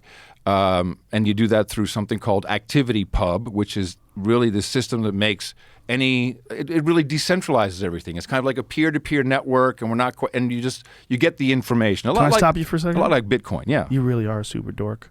I know. You're so deep in this. I'm so happy I'm married and my wife loves me, and you're so deep. But you know what the problem is? And my Tourette's goes crazy. I'm trying to communicate because I see it. I know exactly what's happening. It's hard to explain it, but it basically an open source Twitter that anybody can join and nobody's in control of. If you have your own server, you determine how much of the Fediverse comes in or what you don't want. Right. And everyone can interact. And this thing has exploded. It's just people have different versions, ones that are made very much like Instagram. They have ones that work like YouTube. And it all comes down to this ActivityPub protocol that allows you to follow an account no matter what it's doing, no matter what server it's on. Let me see what this looks like, Jamie. It looks a lot like TweetDeck, which is a Cloud, clone of Twitter, but you can make a change. It seems. Yeah, like if you just do it to single pane, just then trying to find pictures of it. go to noagendasocial.com. Oh, wow, there it is, right here. So this is Mastodon. Yeah, this looks exactly like TweetDeck. Interesting. Yeah, so I run noagendasocial.com for the No Agenda. Do you use Twitter still? Yeah, sure. But you use this more, or Well, I use Twitter like I use marijuana. It's a recreational drug. It's like, check it out, see what's going on. Noagendasocial.com, you can see it. And how many people are on Mastodon? Well, you don't really know because everyone can have a server. It can be anywhere. That's interesting. And does it show No Agenda Social. how many followers you have? If you're logged in, I don't. Maybe I think Access denied. The requested resource requires an authentication. Yeah. Why, you have some kind of. Why does it? You have some kind of firewall here that is blocking me. Is it a blocker? I don't know. Is it the fucking government, man? Try podcastindex.social. What was on that? Podcastindex.social. Yeah. Interesting. So social. this Mastodon, does it show how many followers you have? Yeah, it does. So it does the same kind of things that Twitter does? So you go down Discovery. I want to see what's happening. Click on see what's happening. Yeah. I have no idea what this is. Interesting. So this is how it works. Yeah. I mean, so if you have an account, then obviously you get a whole different view of everything. So these are people that are more plugged in to the internet in many ways. Well, no, it's just people who are tired. There's always people looking for the alternative, Joe. Right. Alternative music. Twitter is disco. Mastodon is punk. That's what it is. Okay. People are, fuck that shit. We're going over to here. And then it starts to build, and people get in arguments and build different versions, and then it becomes even more sophisticated, and shit falls off. It's an organic beast, man. Right. And like disco, some of it's like the Bee Gees had some pretty good fucking songs. Of course. The Bee Gees Some people- undervalued. Yeah. I believe Yeah. the Bee Gees should be up there with the Stones and with the Beatles. I think they totally get. Yeah, I think they get screwed on that. The Bee Gees. Wow. Go back and all that. They were around, man. Oh, no, I'm a Bee Gees fan. Really? Oh, yeah, I love the Bee Gees, yeah. I was lucky enough to meet all of them before Maurice and Robin passed away. What a accident-prone death family. Yeah. Barry's the only one left. It's like, how lonely How'd the is other that ones fucking die? guy? Well, Andy Gibb, who wasn't really part of the Bee Gees, he was kind of a fourth member. He died, I believe, of an overdose or heart attack, drug-related, something like that. Maurice and Robin, I think, died. Maurice might have died on the operating table. He was having some procedure done, and Robin died of it, just cancer. It's a fucked up shit. And Barry's the last guy, and his hair's thinning out, and it's just like, fuck. Poor Barry. You remember when he did that thing with Barbara Streisand at her Malibu home? No. That whole album. She was doing all this stuff, and then I was a kid back then. I loved Diana Ross and all this things around, and I loved watching those concerts. We had VHS tapes, Betamax, I think. And she's like, I want to invite one of my friends over here, Barry. We got nothing to be guilty of. Our love. I mean, that was so good, man. That was just like, I get goosebumps. They were about very that. good, man. Staying Alive is a great fucking song. And that plagued them. That That plagued them. Saturday Night Fever plagued them because they were pigeonholed as a bunch of disco dorks. Where if you look at their last couple of albums, went big success all over, except America, really. There we go. Barbra Streisand and Barry Gibb. It's more about her calling him out. That's not the one. Is that Look the one? at that fucking hair. My Dude. God. Dude. My God. That's like almost an afro. I mean, it's so dense. It's awesome. It just emanates Love out of that nowhere. Shit. Love that shit. Right? Like, where's it coming from? Love it. Love it. I mean, for sure. But I mean, if that was a wig, I would not But be I had stunned. hair like that, Joe. Did you? Yeah, oh, man. You did. That's right. You did. Yeah, and it was You all did. Aquanet. Teasing back and in the Aquanet. old back in the old MTV days. It was, yeah, totally, man. Was that difficult for you to skate? Because I thought when I found out that you were this like super nerd, I was like, whoa, that pretty guy? That's I never consider look at me. I mean, I don't consider myself pretty or anything you're an like older that. gentleman, but you were certainly very handsome when you were younger. I loved radio because I knew that no one had to look at me. And I could just be on and I love the whole idea of dim studio, the green visor. But you were a beautiful man. Pull him up when he's younger. He's full of shit. Ladies and gentlemen, Adam Curry was a beautiful man. I remember watching you on TV. I'm like, that guy's handsome. I was held hostage by my hair. Yeah, well, you were held hostage by your looks. Like, that's a thing. Like, if you're a handsome person, like a lot of time, or a beautiful woman, there's a lot of times where people will look at you and dismiss anything that you have to say. Because totally. you can't possibly have an intelligence. No. Look at that. That's that still fucking hair, baby. Now, Look at him. I was 19 in the bottom left. That's how I started out. Let me see some more pictures. That was in Holland. Look at that one in the middle. Come on. You cannot deny your beauty. Yeah, you cannot. That's you're a pretty damn beautiful good. man. Look at that mouth. You were a goddamn beautiful man. What can I say? Look at that one up there, that left-hand corner.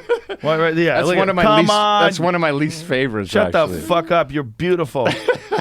You're a beautiful man. Look at that. Look at that. You beautiful bastard. You're just gonna have to come to grips with the fact that you're genetically gifted with your facial features. Our family is not ugly. Not Our ugly whole at all. family, yeah. Not even a little Our bit. family's not that's ugly. That's a gift, but it's No, also it's it's easy blessing. for people to dismiss you. Totally. Right? We totally. love dismissing people based on, But that's kind of external what. characteristics. That's part of what. This is the third time on your show, by the way. I am so fucking honored. Oh, please, I'm honored, dude. And I feel have nothing but massive amounts of respect for you. I really want to be your Regis Philbin, your Tony Randall. I am local, my brother. Whenever someone cancels, Okay. I figured Cosby couldn't make it. Joe's like, hey man, can you come on Monday? Can you come on Monday and do the show? Like, damn it, Cosby. Can you imagine if I had Cosby on? Nah, I don't think you could. As a man, I don't think we could actually be around a guy like that. I have daughters. It would be too hard. Of course. I have two stepdaughters of my own daughter. It was crazy. It was a crazy thing to see that in the news that he was getting out. Mm-hmm. And I was like, wow, that's wild. And then how many people were defending it? It was interesting. They disingenuously defend. They wrote this article. They do clickbait about Geraldo Rivera defending it. And he wasn't defending... He was defending the legal process. Exactly. Mm-hmm. He wasn't defending him at all, but he was the way, see if you can find a headline for very disingenuous the way they labeled it, because Geraldo Rivera was essentially saying they tried his character versus trying his acts. The problem is he had made a deal with the prosecutor to under immunity. Under immunity, he testified in a civil case, and then they played that for the grand jury to prosecute him. Yeah. And I don't know, what did he say in the civil case? Did they? It was something to the effect of, I drugged him. He apologized. Yeah, I'm trying to find out. But you know what's interesting is the response. So this is, and I believe 100% in the law, and there's obvious people who are at fault here who made these deals and use this information incorrectly, but the law is the law. But the response, the public outcry or lack of it, will be very different, I predict, and I don't want to equate these things, but I think the damage he's done to women is pretty fucking severe. Derek Chauvin may get off on a technicality somewhere down the road. Why? There's still the Maxine Waters thing. Let's just say it happens. Maxine Waters thing. She was tampering with a possible jury pool by traveling to the state, by talking about it publicly. This is an old story, but regardless, it's possible that can happen. Took Cosby a couple of years. Derek Chauvin could get off on forget why. He could get off on a technicality. What the fuck do we know? Right. That's going to make people fucking crazy. So, is it equal? I mean, what Cosby did? Where's the outrage? I think it's even though technically the law is correct, the people who fucked it up need to be held to account. I think people are coming to grips with it right now where they're like, holy shit, is this real? Is he out? Yeah. So I think the dust is not even remotely settled. And the thing that Geraldo was saying is that this could possibly apply to Harvey Weinstein as well. Oh, well, there you go. Yeah. This is what he was saying, that they tried Harvey Weinstein based on his character versus based on the actual legal facts. I don't know if that's true, though. I don't know if that's true. But Harvey Weinstein's still... There's still other cases out there that he has to... The law is a crazy thing, Joe. I mean, the way it's all about interpretation. It's how a judge interprets it, or a Supreme Court. I mean, again, we all look at the same movie, but we might be the same screen. We might be seeing a different movie. It's what life. We have to really agree that that's happening. Yes. The sooner we all agree. Tina and I often say, as convinced as we are of X, Y, and Z. Those people over there, they're just as fucking convinced about that, and we can't fault them for that. Right. They're not bad or evil or wrong. We used in America, in our country, we used to always say, no religion or politics. Let's have a good fucking time. Let's have a cookout. Play ball. Yeah, that's not happening anymore. No, right? Now no. everybody wants to talk about religion, or not even really.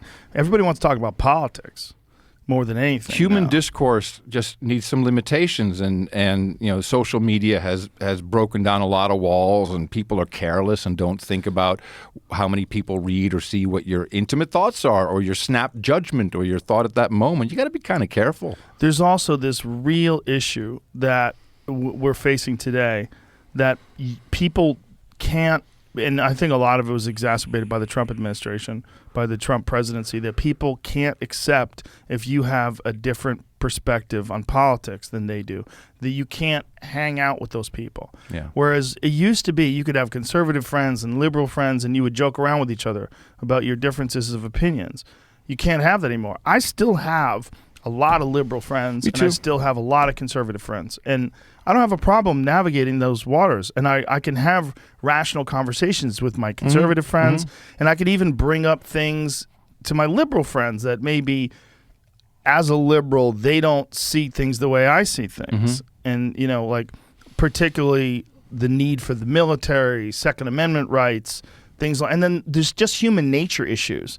Like there's a lot of social issues that I agree with across the board in terms of like liberals, but there's a lot of things where I'm like, you have to take into consideration the fact that when you see, like, have you seen what's happening in Hollywood with the Wee Spa? Oh yeah, yeah, of course, okay, of course. So this apparently transgender person. What a world, baby. What a fucking world. It's great. So now people were protesting at the We Spy, and Antifa members were beating up folks. And But you're looking at the quality of the people that were hitting these other people and beating them up for, hey ho, trans foes have got to go. And you're looking at these people and you go like, these people in any other walk of life would be like... You mean Antifa? Yes. Oh, hold on a second.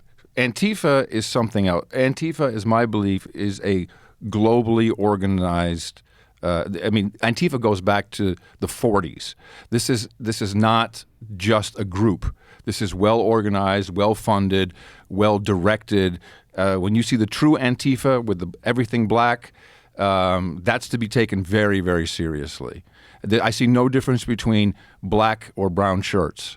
I mean, I think this Antifa is to be taken fucking seriously, and the reason that we're not taking it seriously is baffling to me, unless they are working on behalf of some political force. Look it up. Antifa has been around for a long time worldwide, not just the United States. That's not what I was going to say. What I was going to say, if you're looking at so sorry. sloppy people, Yeah. You're looking at fat people, you're looking at social outcasts who've decided to stand up for this cause and beat up people who disagree with them. And they're bullies. They're ganging up on people. They're doing it in a very distasteful way. It is almost as if, now this is where I'll put on my tinfoil hat. If I wanted to engineer social unrest in this country, I would allow sloppy, stupid people to attack people that are standing up for something They believe that in. is very difficult to argue. Here's what's very difficult to argue. We're not arguing trans people, their rights. Of course you have rights as a trans person. Of course you have the right to identify with whatever gender you choose. The problem is exposing your genitals to children. Now that was a core part of this story was 9-year-old and 11-year-old girls that had to stare at a penis. And people were like, what's the difference? Is it okay to stare at a vagina? It's not okay to stare at a penis? The difference is, and this is what, and I'm not saying that this person is guilty of this, we know that men have throughout history preyed on children. Pedophiles have preyed on young girls and young boys, and it's mostly been men, right? We know that women are very nervous about their children being around men who look at their children sexually. I'm not saying this person did. I'm saying that this is one of the reasons why we don't want men naked. And if we have just like a universal sex bathroom and everyone at a spa could just, men and women would all be naked together. Look, our society, it sounds rational, but our society is not engineered that way. We are not engineered. We did not grow up in a way where you just see people's penises and vaginas all day long from strangers. It's not, if we did, maybe if we lived in some sort of tribe where this is a custom, where everybody just walks around naked, we would be accustomed to this and it'd be normal. But it's not. I grew up in a country that was just like that. Holland. The Netherlands in the 70s, sports clubs had co-ed showers and dressing rooms. And what was that like?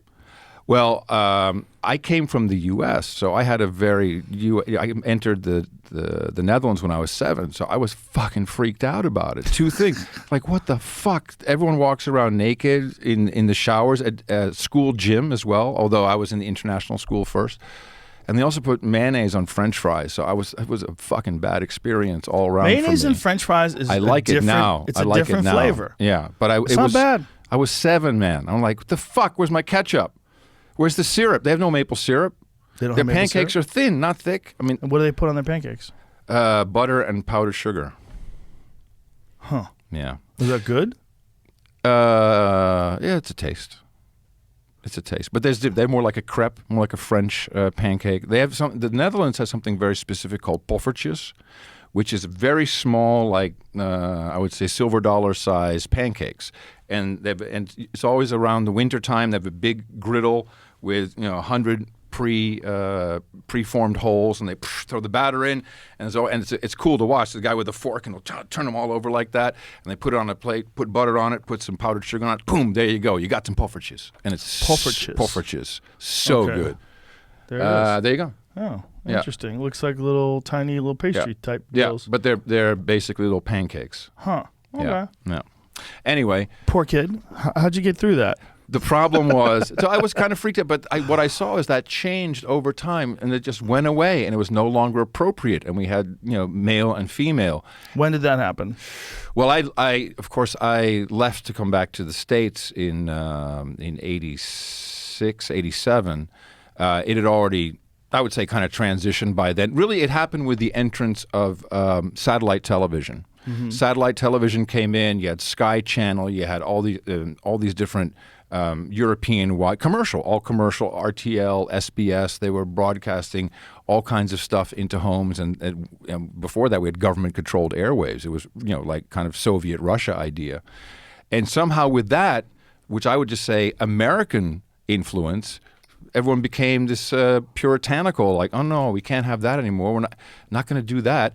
Going to a prostitute back in the day, Dad's going to go see the hooker. It's that one on the corner, and that's good. It keeps the marriage going.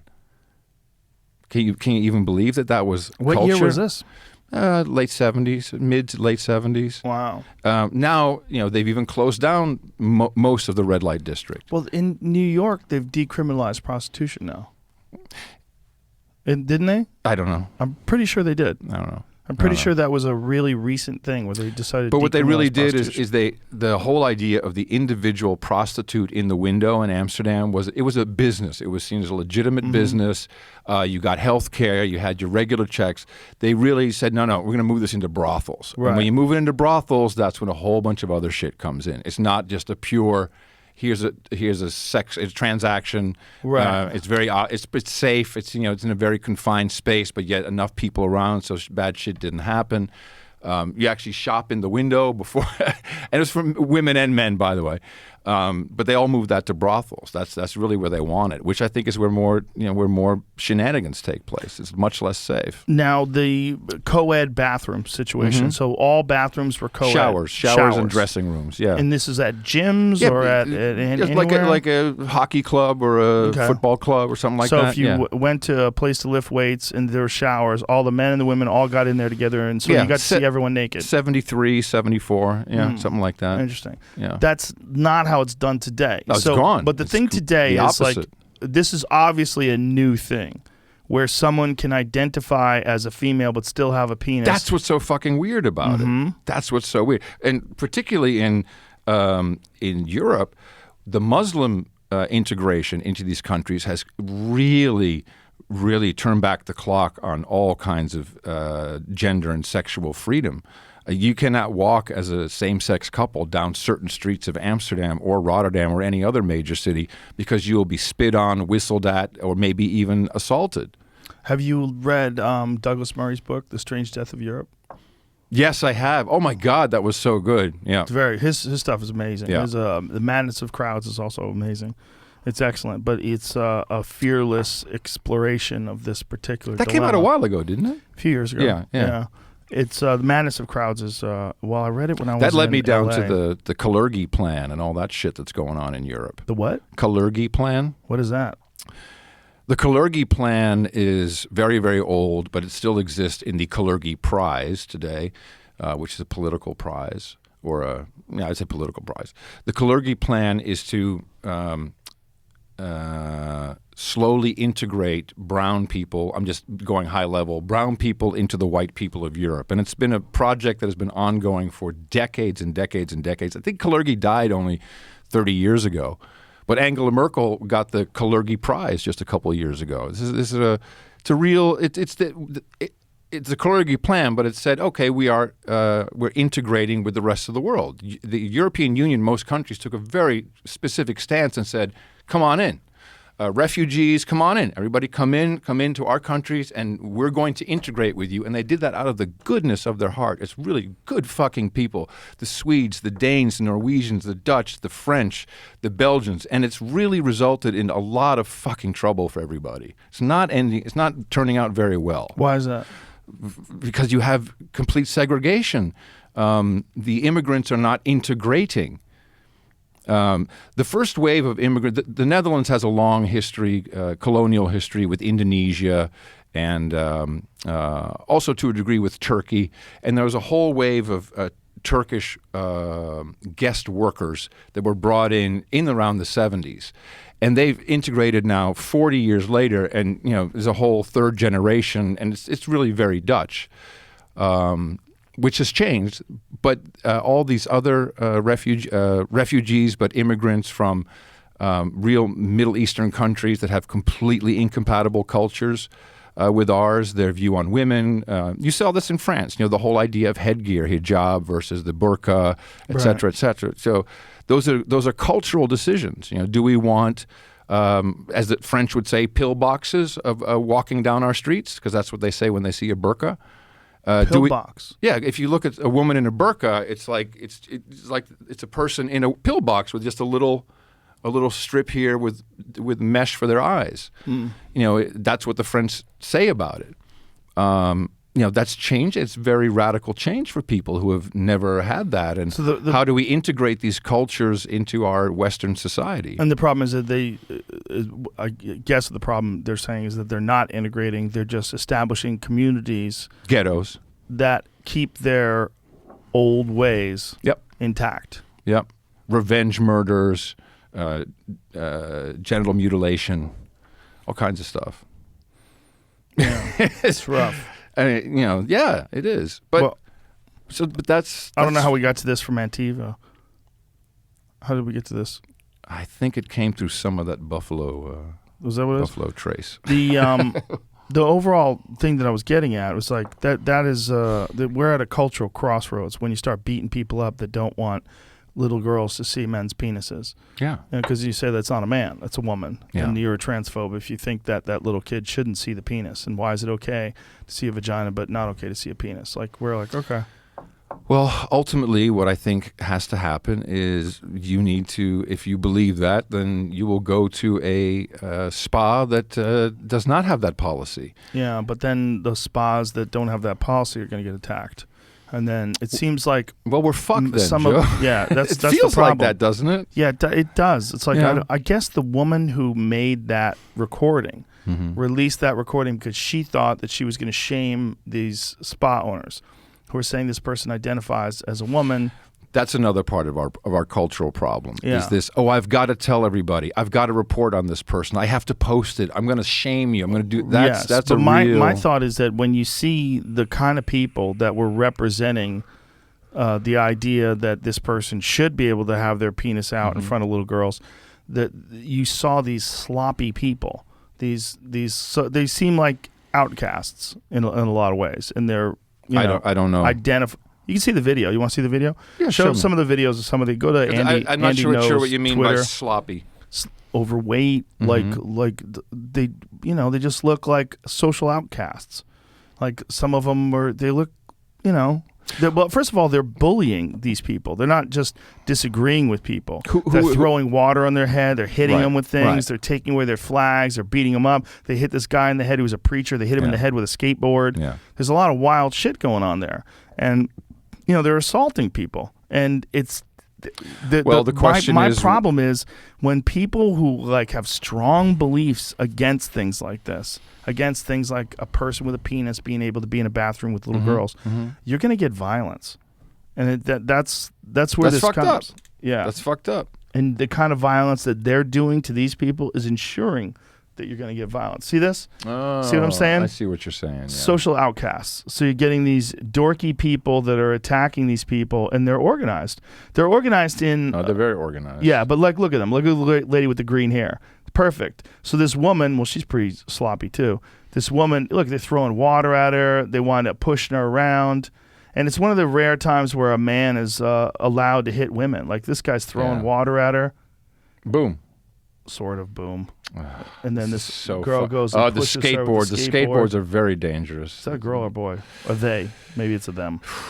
I don't know. But they carry skateboards around and use skateboards as weapons. And, they have backpacks. You know what this is? This is all privilege. This comes from privilege. If people had to be out there doing something, working in the field or in the factory Give me some volume, Jamie. to have some money to buy some food, this shit wouldn't be taking place. These people are, all of them are privileged. All of them. They're all privileged. What are you doing on a weekday? Get the fuck out. Everybody. And everyone's wearing a mask, which is odd too, right? It's like, Well, no, that's for they don't want to be recognized. But it's sort of that, but it's also like a COVID thing now. It's like it's a Whatever. double-edged sort of situation. I can. That's the. And look, they're using 2 phones to film at the same time, and they're chasing this lady, and they won't leave her alone. Right. Well, what if this is your job? What Yeah. if it's the lady's job to stand there and protest because she's been paid by some religious group, political group, whatever group it is? And what if the people in the black? What if they're paid by someone to why do go you there think and that? attack Why them? would you even bother going there? Don't you think that people just have convictions? Like, why would you think that Sure. they're being paid to do that? Because how else? Well, then they have extreme privilege. So how are they? Well, it's everyone a day can off. take. It's, What day was it? Saturday. Okay. Well, I guess it can only happen on Saturday. They organized it to do it on Saturday, and they organize it like days in advance. They put it on social media. They let everybody know. I really like questioning everything. I really like looking at all the. I'm not saying that they're paid, but it seems like this time to do this seems like a lot of privilege. This is just what they do on a Saturday. We get up in the garb like Civil War reenactment people. This is not as concerning to me as when people were getting released from jail during the Portland riots. And That's happening everywhere. Yeah, and then they were getting bailed out by people in the Democratic Party. The bail money goes to the person who was incarcerated, Yes. interestingly enough. So you kind of Yes. get a double whammy there. Yeah. Well, this is district attorneys. This is while we weren't looking, while we weren't looking in general, Joe, you and I, but certainly our parents, we were all busy making careers and being good people and working forward and making the world great. And a lot of mediocre people kind of slipped into places in politics and school boards, stuff that we weren't interested in running for. I'm not interested in, That's let the someone problem, else do right? that. I think it's our fault. It's our parents' fault. This trend, because we're kind of Gen X. I'm Gen X with boomer tendencies. I fall right in -- so you're definitely Gen X. It's logical that these young this is Gen Y, Gen Z. We have given them a bum rap, man. They're born in the 90s, most of them. You can see it, 90s. We had the Gulf War. It was kind of a weird time. All kinds of financial shit. Bill Clinton. Blowjobs became okay because that wasn't actually sex. That was something else. And so they've learned all this. Then we had 9/11, which was, imagine you're 10. And this happened. My own daughter was born in 1990. This was fucking traumatic for everybody, but especially for children. Don't worry. We're going to go smoke them out. We're going to go get them. Oh, we invaded the wrong country. Hold on a second. And then to all this shit. Turns out weapons of mass destruction weren't real. Right. Whoops. And then half a million people are dead. Then just as everyone's in their teenage years, financial crisis, everyone's house is getting diluted. It's all fucked up. Friends and family have to move away. Don't worry, $1 trillion. It's all going to fix it. And then these kids, a lot of them graduated, and they can go to a $13 an hour job, and they have $50,000, $100,000 in debt. They're fucking disillusioned. I think that is a huge, huge problem we're dealing with right now. They have no spark. They have no life force. They're interested in gig jobs, because then I can do my own thing. I'll just work 9 to 5. Amazon is fine. Uber is fine. Career, just like my dad, I'm going to wind up working 70 hours a week for a 40-hour-a-week wage. I don't want any of that. We're all going to die anyway because of climate change. I mean, think about what the messages that young people today are receiving. That's kind of the message. Or you become a TikTok millionaire.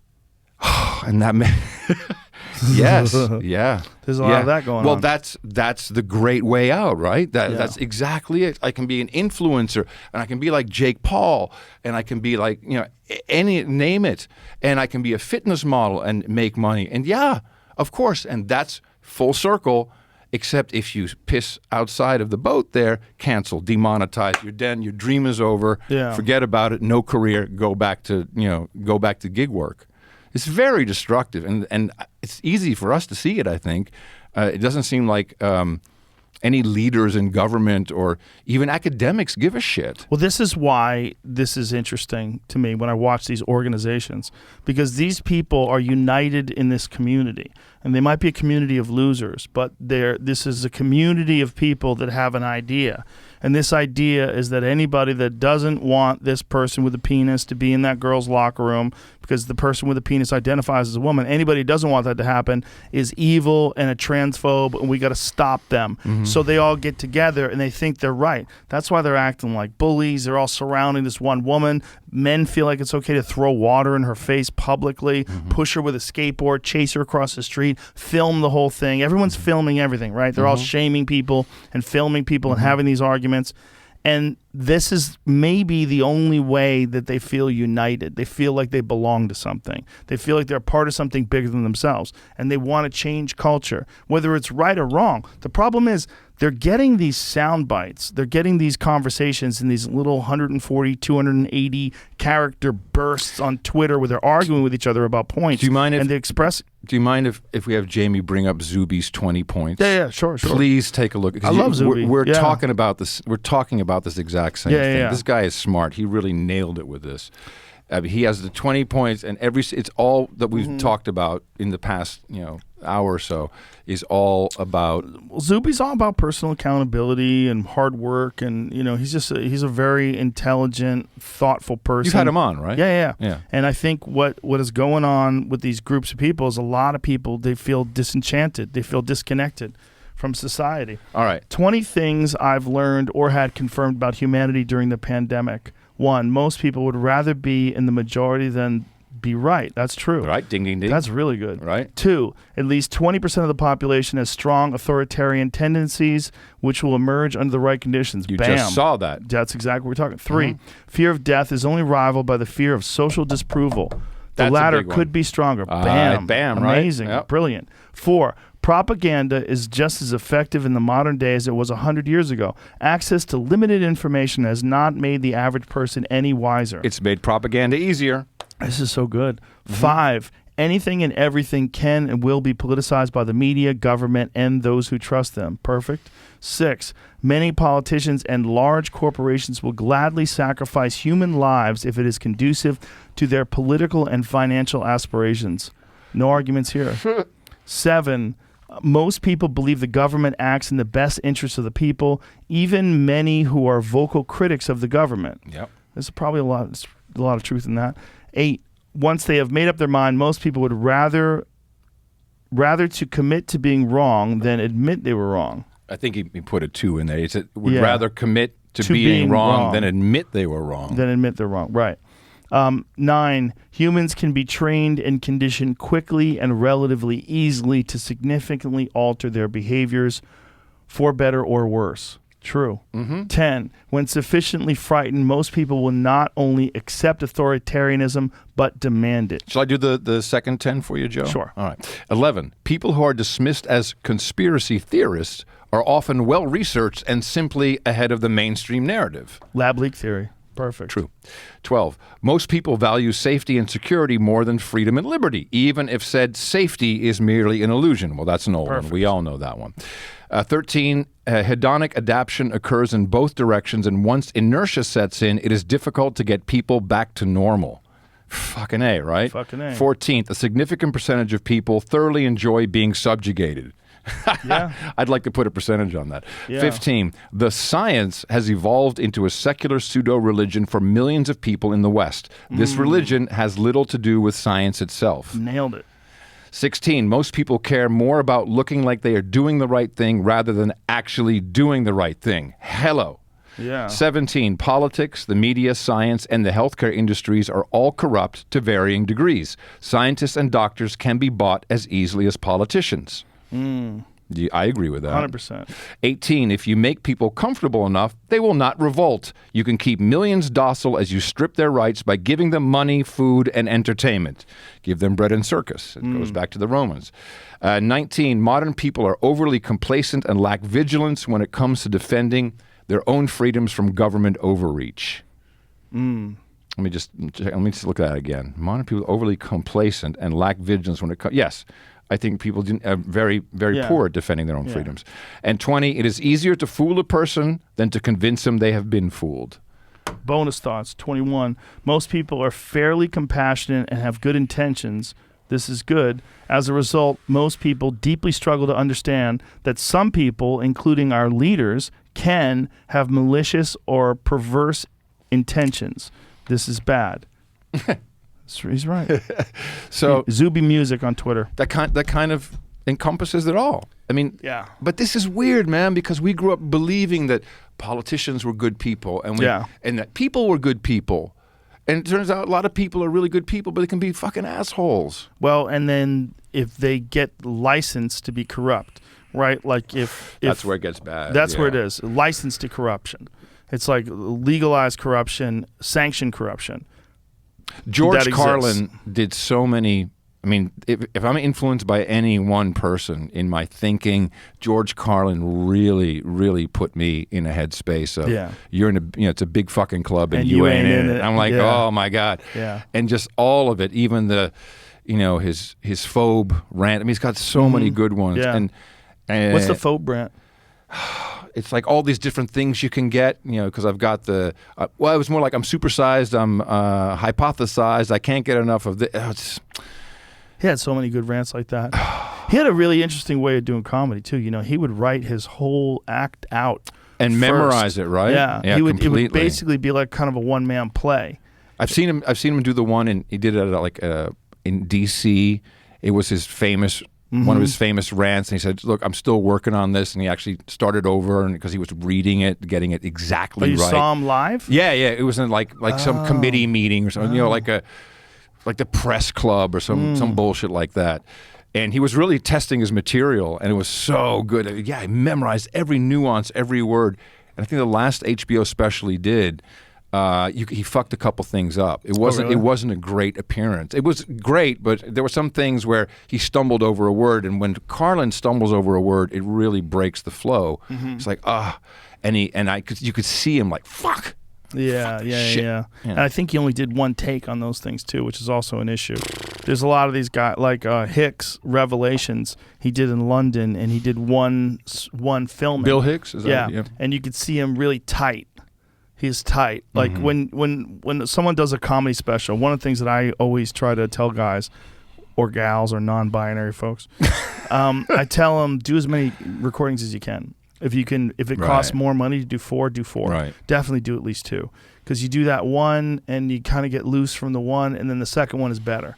Because the second one, everything is sort of like laid out. You need that. Like you really need that. You need more recordings. You can't just do one recording. Because one recording is too much pressure. When you have pressure is the enemy of comedy. Like you don't want that kind of like, I gotta get this right, because that's not loose. Comedy comes from looseness. You really want, at the very least, you should do another show that day. Like if you're going to film that night at 8 o'clock, do a show at 6 and just bang it out. Right. Just so you get the knock the dust That off. shit's too stressful loose. for me, man. Yeah. That kind of shit. That's what I love about podcasting.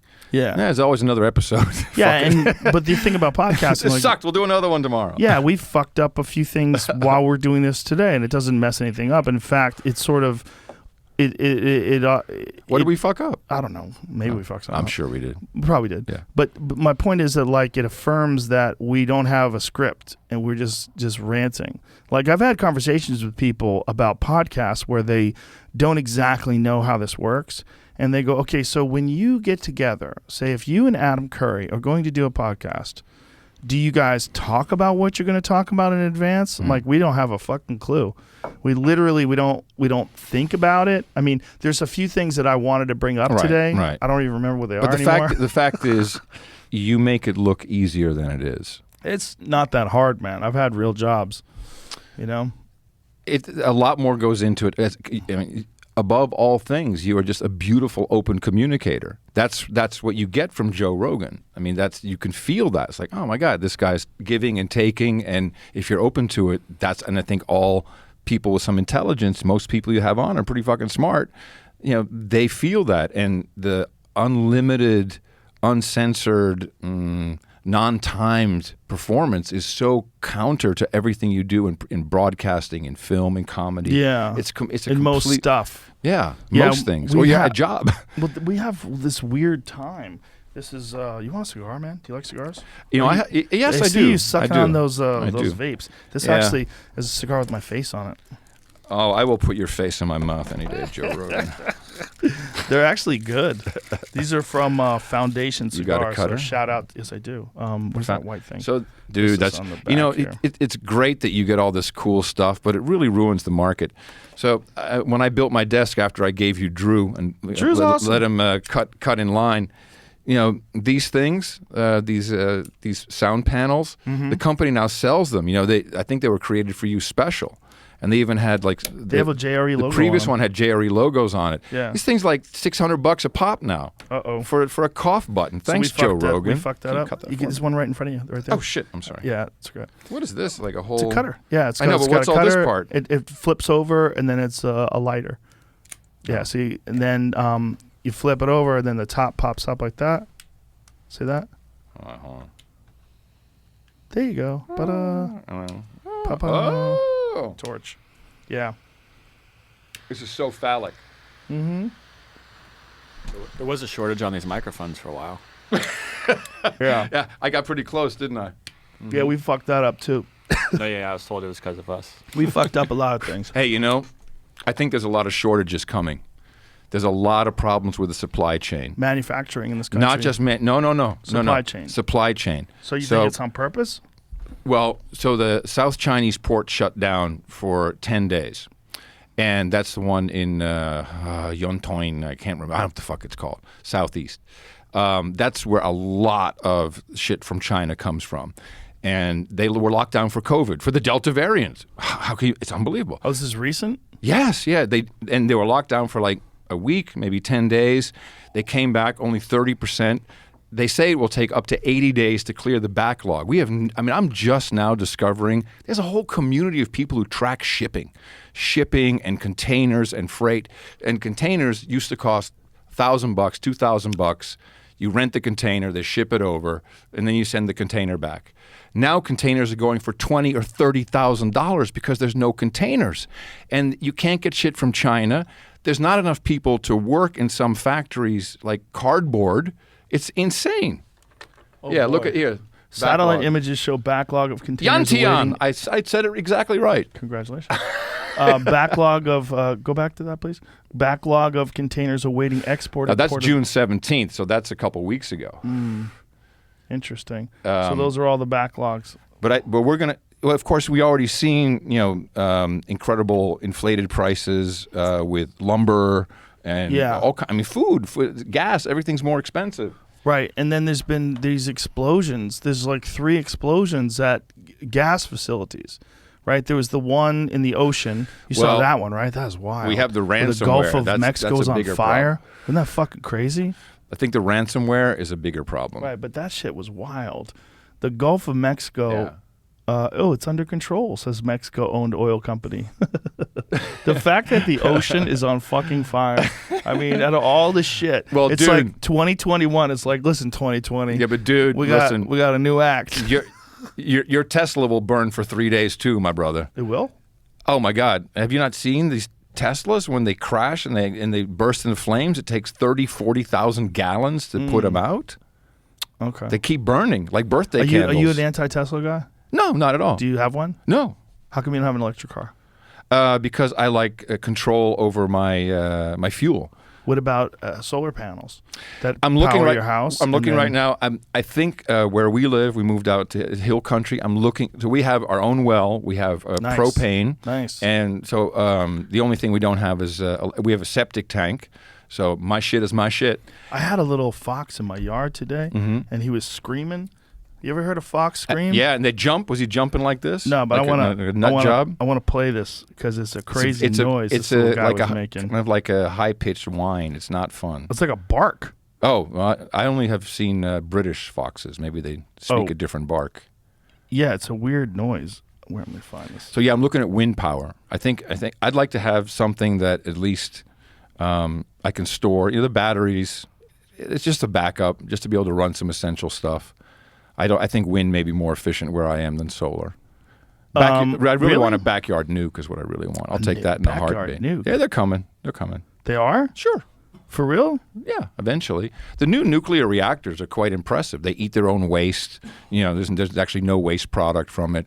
You can put a small one into the ground with reverse they kind of reverse the process, so the rods by default don't fall down. I'm butchering this, but I know a lot of nuclear physicists who have explained this to me, particularly Rod Adams, if you want to know what's going on. And so it'll be able to power, a whole town or a city or a section of a city. And of course, it's incredibly environmentally friendly. The problem is, the fuel costs nothing. So, there's a lot of people who don't want that, mainly the oil companies. The idea of having a nuke in your backyard, doesn't freak you out? No, of course not. That freaks me out. I can't find the video. I don't know what the fuck I did with it. I hope I didn't delete it. But there was an actual little fox in my backyard going, wah! Weird noise. It's like the deer. We have deer now, of course, and they hiss immediately. Like, fuck you, bitch. Oh, they're blowing at you. Yeah, it's called blowing. The fuck? Blowing? They're alerting all the other deer that a predator's near. So they're all on alert. So they get can off run my away. turf then. Well, yeah, they don't want you to eat them. That's what that is. That's all it is. That's another thing I have. If everything goes to shit, I got some deer. Yeah. I got stuff to eat. Yeah. Do you know how to hunt? I can. I'm a good shot. I can. Look, the deer are idiots. They come up there, boom, I got him. They're gonna learn. That's like take a few of them out. Have I ever told you about kangaroos? What about them? I did a documentary in 1990 in Australia, and I went out with a roo shooter. So they have to cull the kangaroos because there's 50 million of them, and they fuck like rabbits. Right. So they give the roo shooter a number of tickets, so he can shoot 10 or 20 or 30 kangaroos, only the males. Right. And so you go out into the outback in the middle of the night, and it's pitch black, and the guy's just driving, nothing's on, and then all of a sudden he'll stop. It's like an open Jeep. Turn on a floodlight, boof, and the kangaroo's like, and they sit there, and the guy goes, boom, get him, falls down. The kangaroo next to that one will go, and they're completely stupid. Then they hoist them up by their balls, by their testicles, because that's the strongest part, onto the side of the truck. Their testicles are stronger than their feet? Well, it's the balance is perfect because you can grab them, hang them upside down, then they break the left hind leg so it's not flapping in the wind, and they tie it back, and they're good to go. And they are. I always thought kangaroos, Skippy, this is cute. Man, they are not cool. They're stinky, they're nasty, they're ugly, and they will fuck you up real easy. Yeah, they'll kick your ass. With the tail, where they'll kick you, all kinds of stuff. Yeah, they're scary. Really. And they're 7 feet tall, 7, 8 feet tall, some the of red these guys. Ones, the big ones. Holy shit, yeah. They're really enormous. Yeah. So if it's animals like that, I know all I need is a gun and a searchlight and a Jeep. Right there. They just did it. Here you go, roo shooter. Boom! Oh. And do they eat them? Oh, yeah. They're good, right? Yeah, kangaroo. No, I found it to be kind of tough. Well, that's all just how they cook it. Well, I had several prepared for me in Australia, and I just never really got the hang of it. They probably just don't know how to do it. If they slow cooked it, like if they had a slow cooker, or like you ever like do a stew in like a slow cooker? Of course, you cook it all day long. Mm-hmm. Yeah, with some red wine. Yeah, you can totally take a piece of very, very tough game meat. But 1990s, when Australians still had guns, and they were, "Hey, mate, fucking Paul Hogan," they were like rough and tough. Yeah, like God, in the outback. We were with guides, and they literally set up like a manhole cover with a fire under it, and that was for throwing the goddamn steaks on. It was truly no shrimp on the barbies, roo meat. Right. What a great experience. But it was real tough, huh? These guys were badass, so nice, and then drink, VBs, Victoria Bitters, like just one, and there's 3 more. Keep drinking. What? And then I went to a spinsters and bachelor ball. I don't know if they still have these. What's a spinster? So it's like a debutante ball, only Australian style. So you go there, and all the boys and girls from the town or the village, it's a 2-day or 3-day event. And you go in, you pay 1 fee, drink as much as you want. They tie a tin cup to your body so you won't lose it. And they just drink and fuck all weekend long. There's puke everywhere. And then on the last day, they go out and bach the ute. So a ute is a utility vehicle. It's like a pickup truck without the bed and a souped-up engine.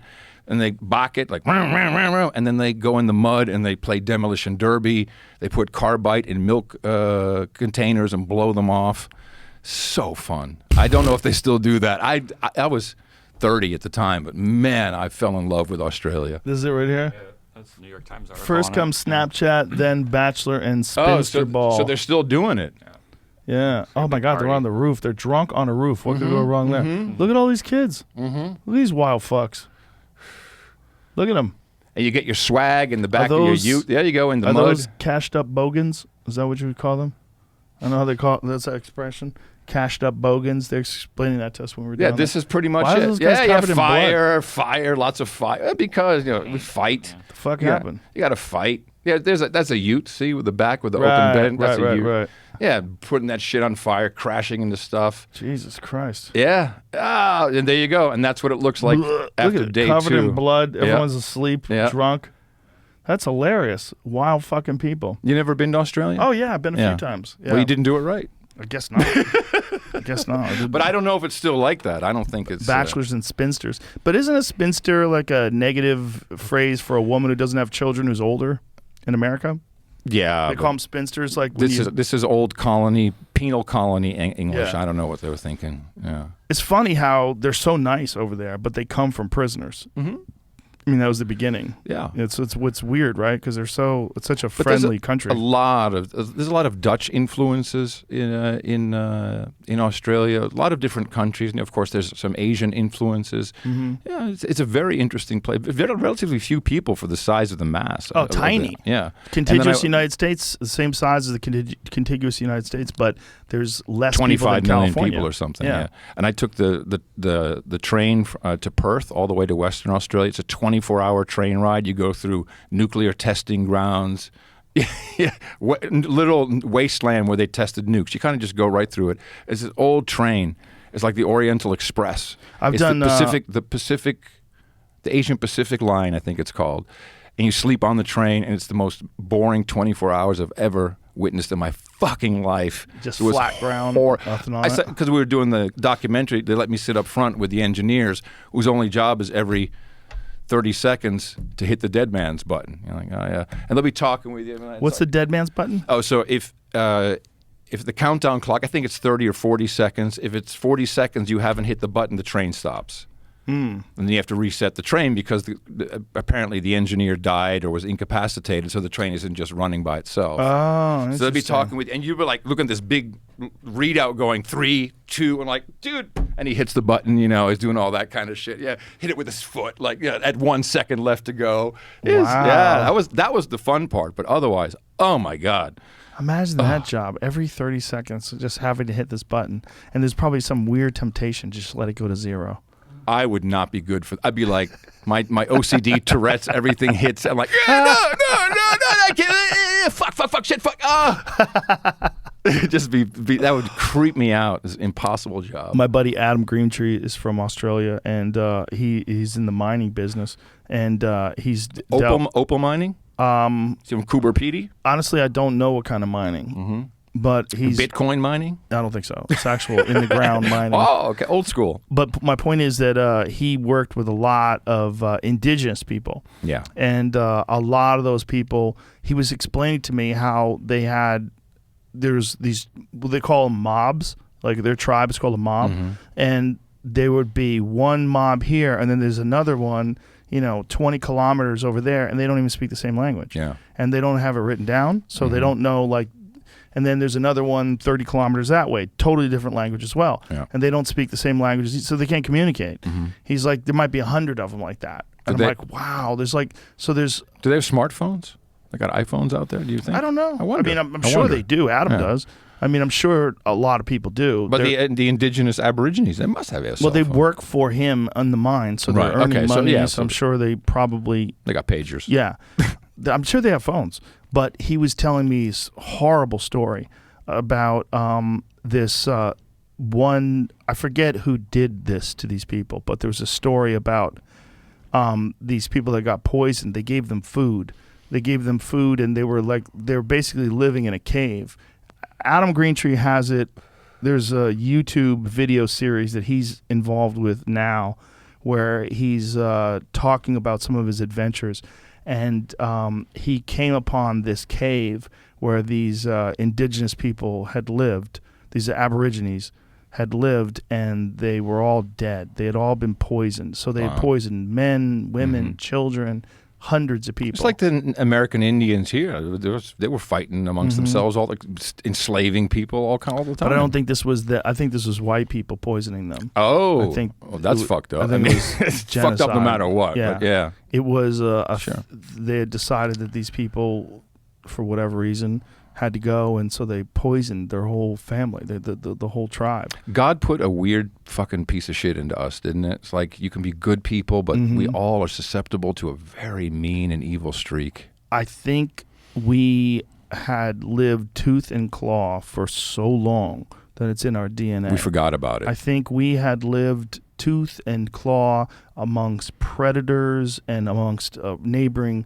warring tribes, and that shit is just in us. So maybe that's what's happening, except instead of clubs and other things, we first start on social media and we start, tooth and claw, as you say, fuck this, surround them, strategies, etc. And that's very easy then to spill over. It's essentially, as you pointed out, sloppy on both sides. Yes, both sides sloppy. They could have been from the exact same tribe, as far as I'm concerned. And by the way, they switched tribes, right? Yeah. Like on social media. Sometimes people that's it, I'm becoming conservative, or that's it, I'm becoming a liberal. Well, in general, these labels are bad. Just labels. You're not conservative, liberal. You're Joe. And you're Joe, and you have certain ideas that are unique to you. I have certain ideas unique to me. We may agree, we don't disagree. We don't have to fucking agree. We can just have a good time and chat and smoke a cigar and talk philosophically and learn from each other.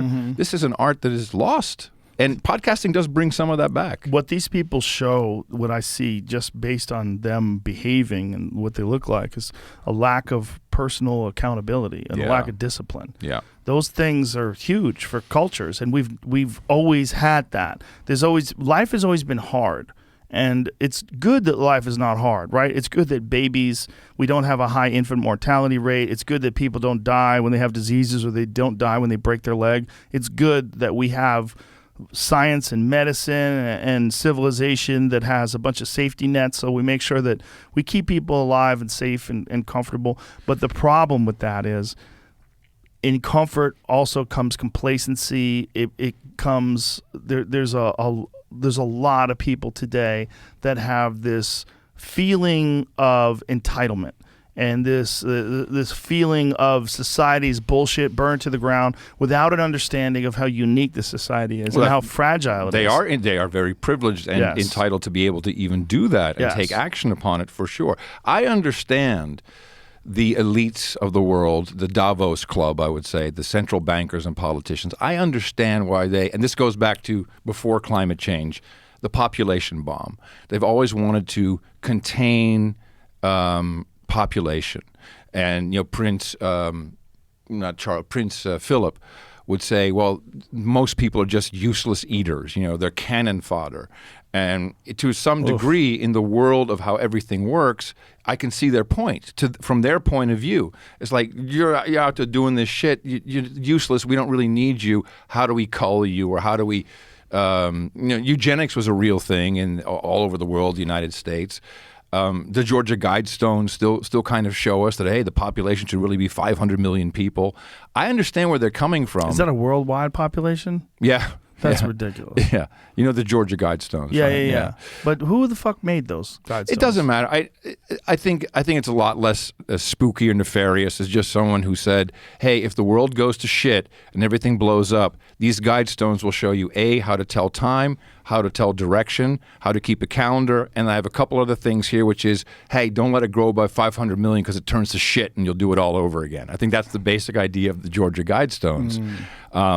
But of course, technology has changed everything. There's no reason why we can't make enough food for everybody. We do all have to kind of be on the same playing field and participate in the system. And I think that we've seen a class that is academic or that really doesn't participate directly in the labor force and production. We've kind of lost that, and technology is a part of that. We are in some amazing times. The world will never be the same.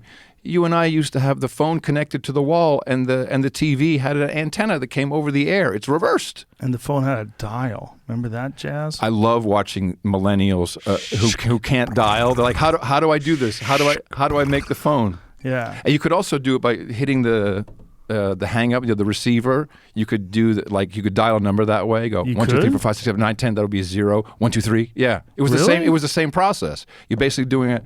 The number when you that's it, just connecting and disconnecting. What? I told you I was a nerd. Really? This is my shit. Yeah. That's crazy. Yeah. So you could dial like 323-158-6666. And then later, I actually sold for hundreds of guilders at the time. I'd gone to the U.S. on a vacation, family vacation, and you had phone dialers, which was the do-do-do-do. You could have a little address book, or you could just store a number, and you could hold it up to the receiver, and it would dial like a touch tone. There were no touch tone phones in the Netherlands. They only had dial. And what I found out by accident is that if you went to a regular phone booth and you used the it would connect without putting any money in. So I was selling this to guys from Israel, from the Middle East. I remember those in the 90s. Through the shawarma stores and everything. Yeah. And I was like, oh my God. And people were just racking up what would have been thousands and thousands in phone bills for free from public phones. Was it called phone freaking? Phone freaking, yeah. Yeah. Mm-hmm. I remember that. Blue boxing, all kinds of shit like that. Do you remember people would have cards, and the card would have like a code that you could enter? You would be able to cheat the system and get free long distance? Oh, and satellite dish. We had those. We had the hacked cards. Oh, yeah. The decryption chips and all that stuff. Mm-hmm. Yeah, gold card. We sold them as gold cards. This is an interesting thing about the free market, right? People don't realize that there at one point in time when you would call people, like if you wanted to call someone that if you lived in LA and you wanted to call someone in New York, you would have to pay long distance charges. You have to get your long distance for carrier. no reason. Mm-hmm. For no reason. Like it wasn't difficult for the company to connect you. No, that's not true. There are reasons because of the phone company structure, and they had to break up AT&T for its monopoly. Right. And so in order to have the free market, they had to basically deregulate the long-distance service. And that's when MCI came on board, and they created competition to the old AT&T. And then with cell phones, there was roaming charges. And roaming charges were significant. Yeah, outside the tri-state area, Mr. Curry. Not even outside the tri-state area. When I first got a cell phone was in 1989 or 88 or 89. And you had long-distance roaming charges when you went to a certain part of the state. So you'd be driving around. Like if I had a gig and I made a phone call from a gig on the way to Western Massachusetts. $1.50 a minute. It was crazy expensive. My first in-car device was a two-way radio hooked up to the Dutch telecom system. So you'd call and you go, Anton 3450. They say, Anton 3450, who do you want to call? You give them the number, and then they'd patch it through. And you'd have to be calling like, hey, Joe, it's Adam, over. And you're like, hey, Adam, how you doing? Radio. Over. Well, it was yeah, but it was all government controlled. And it was very expensive to place that call. And someone could call a number and say, call Anton 3450. What year was this? 82. Wow. No, 83. You're always ahead of the curve, bro. But I had my first cell phone back then as well, and it was basically a battery this big with a handle on it with a little antenna on the back, and it had a car phone thing with a wire, and you could walk and it must have been a 10-pound battery, and you could walk. You could just that was the cell phone, and then later we got when I moved to New York in '87, I got the Motorola StarTAC. No, 87. This was still the brick. The brick. Yeah, I still have the brick. I have the Radio Shack brick, which is even cooler, the black one. And then, of course, it was at a certain point before BlackBerry was called RIM Mobile, and RIM had this system where you could get an HP digital assistant, the little thing where you open it up and you had a calendar and you had a little keyboard. It was, a piece of shit like that, plastic. You could stick in a card, and the card would then connect you to the RIM mobile network, and you could send messages or emails to someone else who had that system. And my buddy and my partner at the time, Ron Bloom, we were doing a sales call. We're on the plane, and we're poor, so we're both in coach. He's there, I'm back here, but we're on the ground. You're like beep boop, sending messages back and forth, and people are like, "Oh, that's fucking cool! It's my buddy up there." Beep boop, beep boop. We're flying, right, and this thing's still working while we're in the air because it had a 5-watt transmitter, some crazy shit like that. And the pilot comes on like, "Ladies and gentlemen, we're having some issues with the altimeter here. Is it possible that everyone just make sure that they have no cell phones or other systems that might be on by accident?" And we were the most hated fucking guys in the world. They're like, what? You're going to make us crash. Yeah, that's what they thought. Yeah. Wow. Yeah. Do you remember that? You had to shut your phone off When you got on a plane, yeah. that was always a thing until it wasn't a thing. And then all of a sudden it was fine. And then your plane could be on airplane mode. The biggest problem of cell phones, certainly back in the day, was much less for the equipment, but it's the sound that it would make on the radio headsets for the air crew. So, that sound when there's someone with a cell phone, even if here in the studio that could happen. You know? I remember those sounds. You don't hear that anymore. No, the technology certainly has improved. Right. But I remember that was the main That's problem right. because you'd pick that up and that would be very irritating to a flight crew. Sound. Uh-huh. Yeah. I mean, I witnessed the birth of all this shit. It was so cool. And we were so filled with promise and we really, the world's going to be accessible and everything will be at your fingertips and we're all going to be able to interact and play with children from other lands. And now we have Twitter. Now we got Twitter. Still, you dismiss it though, but Twitter I don't dismiss it, but done a lot of wild shit. But people have no education. They should be teaching children about the internet, how it works, how you can use it to your own advantage. Yeah. Outside of what is known as the internet. The internet is not Twitter, Facebook, Google, etc. But let me ask you this. What do you think is going to happen with all this censorship? The censorship that we experience on YouTube and on Twitter and Facebook and all these different platforms where oftentimes they're wrong. They get things completely wrong, like the lab leak theory. They're censoring people and banning people for these things. Where do you think this all goes? Have you thought this through? Yeah, it's already happening. It's the segregation. The segregation is people will be traveling in groups that are mainstream or not mainstream. And on the street, you won't recognize anyone any differently, but they will have different information or they will share things in different ways. They will probably associate with each other in different venues. And it's just going to be the mainstream versus the non-mainstream. And it is my belief that the non-mainstream will be much bigger, much larger, but because it's decentralized and you don't have one superstar somewhere, whereas in the news you have your superstars and the mind control trap that people get caught in of the outrage. I'm outraged. I saw something on Tucker Carlson. I'm going to go on Twitter. I'm going to post that. Oh, fuck that guy. And then Rachel Maddow sucks. And then someone else is see, that's how people get. Someone else is tweeting back at you. All that shit, that's just drugs. That's drugs. I may want to dip into it from time to time just to see what's going on, but I'm going to be over here with people who are more civilized and the systems are civilized. The systems are not algoized and nudging me into arguments, etc. That's what Mastodon is, the Fediverse. It's not, there's no algo. So you go in, you come to the end, that's it. If no one posts anything that you're following, you're not going to see something new. You're done, move on, go do your email or something else. That is what people will choose. It will be the path of least resistance ultimately, and it is pure freedom. But with all things freedom, it just takes a little bit of extra effort. Isn't this best case scenario though? It's happening now. It's what's happening right now. I think, but I don't think it's happening nearly as much as what's happening with Facebook and Twitter and YouTube. It's perception. But these curated social media networks where they do have things that are banned and do have things that'll get you demonetized. And the other thing is independent content creators, like independent political correspondents or political journalists. They're being ratioed. They're doing something where they're limiting the amount of reach these people have, whereas they're accentuating the amount of reach that someone like CNN has or some large corporation Give people some credit that they'll find alternatives. If you keep bumping your head against the wall, you're eventually going to go and find something else. I give some people credit, but some people I see as those sloppy people outside of that, on both sides, outside of that Wii Spa, like hitting each other over the head with skateboards. I don't think they're thinking that well. But a part of that is, I don't know how large, but a part of that is Warhol's 15 minutes. We are a vain, that's one of the deadly sins is vanity. Greed, vanity, envy. These are very bad things. And then vanity takes over. When I was the pretty boy, I knew I was fucking pretty, Joe. I was very vain. Oh, that's why you're in denial. See? He's admitting he knew he was pretty. Of course. But back then, you downplay that. Right. It's like, no, of course not. But I knew that, and use it to your advantage. So I think that, again, it's what I've seen. I know more people who have. I think everybody knows more people who who know someone who has been canceled versus someone who had COVID.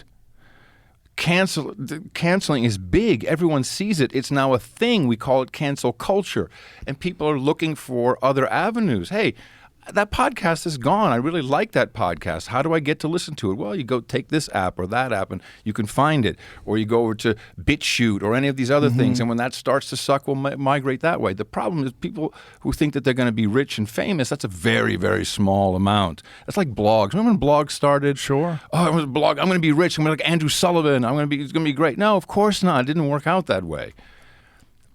This is the hit factory. Twitter, makes and breaks stars within 45 minutes of being famous to going to be deplatformed. It's a fantastic system. It's entertainment, 100%. And TikTok and Reels is supplanting Hollywood. Hollywood is dead. The business is either in China or it's Netflix and HBO. Oh, that's what I wanted to. What did you think when you saw that John Cena shit? Did that freak you out?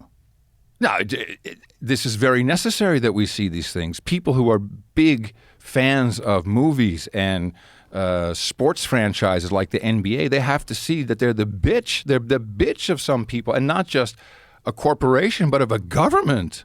I think it's really good that people see that. It's fantastic. Absolutely. And the other thing I notice is Hollywood no longer has influence. Influencers have influence. It's the nut job on TikTok that influences. It's the person on Instagram. It's no longer John Legend and Chrissy Teigen. It's no longer the celebrities have no pull. No one cares. Award shows dead. No one cares. No one's watching. We're not interested in anything you have to say at all, at all, at all. So it's done, and they're flipping out too. These are big shifts.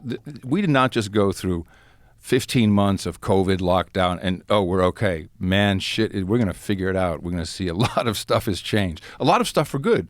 But the human aspect of, dude, I don't want any part of that. You got to kind of hit the bottom like all drugs. Like, wow. In The Atlantic today, Flanagan, I forget her first name, she quit Twitter for 28 days. It's a pretty interesting article how she had her son manage that. And she goes through all these withdrawal symptoms that she had during this 28 days. Very smart, educated woman, writer, and so it's a drug, and we just have to recognize. It should be labeled. Really, I'm fine with Twitter, but it should say this could be dangerous to your health, mental health, any number of other things. Well, it's definitely addictive in terms of checking to see how people are responding to whatever you put out there. You put something out there, and then you respond. I mean, imagine if like your podcast, you were reading responses to everything that you said in real time. So, like, I do. We have a chat room which is live, and there's 2,000 or 3,000 people in there, and I see it. And you engage? Oh, they're trolls. So I call them trolls. It's the troll room. You're fucking trolls. How many trolls today? And they love that, and they troll. But they also give me great one-liners. They're doing research on the fly, all kinds of stuff. Interesting. There's no mods. No one kicks anybody out. I can kick someone out for 10 minutes just to fuck with them, which is sometimes Jews like, I fucking hate you. Boom, you're gone. But it's beautiful. And do you think that maybe there's some benefit to the way you're doing it, and also that like your numbers aren't unmanageable? There's like when you're saying like a couple thousand people, that's sort of a manageable number of humans. Not in any type of chat environment. It goes way too fast. But that's really not the issue. It's moving very quickly. I mean, we never really, just because of podcasting 2.0, I was able to figure out that we probably have about 1 million to 1.4 million people listening to each show, which is more than I actually thought. Yeah, I thought it was 14 years. It's been a long time. That's pretty awesome, though, dude. That's a lot. And consistent. Twice a week, every week, same day, same time. That's the trick. Consistency. And gotta have consistency. 1 million people a show, but you're not on any of those rankings or any of those podcasts. No. That's what's interesting, because that would be very high. You would be ranked very high in those. I think most of that stuff is gamed. I don't ask people to do it. No, it's 100% gamed. We've never asked anyone to do that. It's not interesting. All we needed to know, can we pay the mortgage? Right. And if no, well, fuck. And we also, a lot goes into it. You can't just do a fucking podcast. A lot goes into this. Certainly for where we are, we have a newsletter that we publish. It goes out the day before every show, which is to say, hey, here's some stuff that's going on. Here's what we'll be talking about tomorrow. Remember to support us. my wife is a semi-retired C-suite level marketing communications officer. She says for nonprofits, always nonprofits, Ronald McDonald House Charities most recently. She says the number one reason why people don't donate to a cause is because the cause didn't fucking ask them to. And that's you got to get yourself over that hump. By the way, Roganites, as they're known, who come in, that's what they're called? who come to our show and donate to No Agenda. Hey, I'm a Roganite. We even have a jingle. Doodaloo, Rogan donation. Oh, really? Yeah, of course. That's of course. crazy. When someone donates, they say, I saw you on Rogan, so now they haven't left you. They're joining our tribe. People from our tribe see you. We talked about that one of these times, where it's this crossover, man. That's what's so beautiful. There's people from Dark Horse that listen to you, and I think that's one of the things you pioneered above all, is getting other people on your show who had a podcast or inspired them to become a podcaster. That's really a big part of the contribution that you have given to what podcasting is. And people forget that. And it's not appropriate for every type of format, but when it comes to ideas and just talking about shit, no matter what the topic, this crossover has just created this beautiful network, a web of people who have heard about some. I was on Michael Malice, that came through Tom Woods. These are also all people with great followings who have very different opinions from what is being told in the mainstream. Count that all up. I think we're much bigger than the couple 100,000 that most cable news stations have, except for some exceptions. It's an organic network. It took a long time to build, brother. It took a long time. But it's a network without contracts. It's a network without, there's no agreement other than just, we're all just cool to each other. Yeah. And that, one of the things that I recognized in the comedy world early on was that there wasn't the right amount of camaraderie with comedians, because they were thinking of each other as competition rather thinking of each other as comrades or colleagues or just fellow participants in this rare art form. That, I mean, I don't know how many professional comedians there are in the country, but there's less than 1,000, probably, like real ones who are out there doing it. I mean, like, there's so few of us. Like, I'm like, we should stick together. Not only that, we inspire each other. Like, if I'm around funny people, I want to work harder. Plus, I love the art form. When I go see someone like Tom Segura or whoever, and they're killing, it makes me feel good. I want to laugh. I love the art form itself, but also it makes me excited about creating. And we make each other stronger by supporting each other and by encouraging people to go see each other.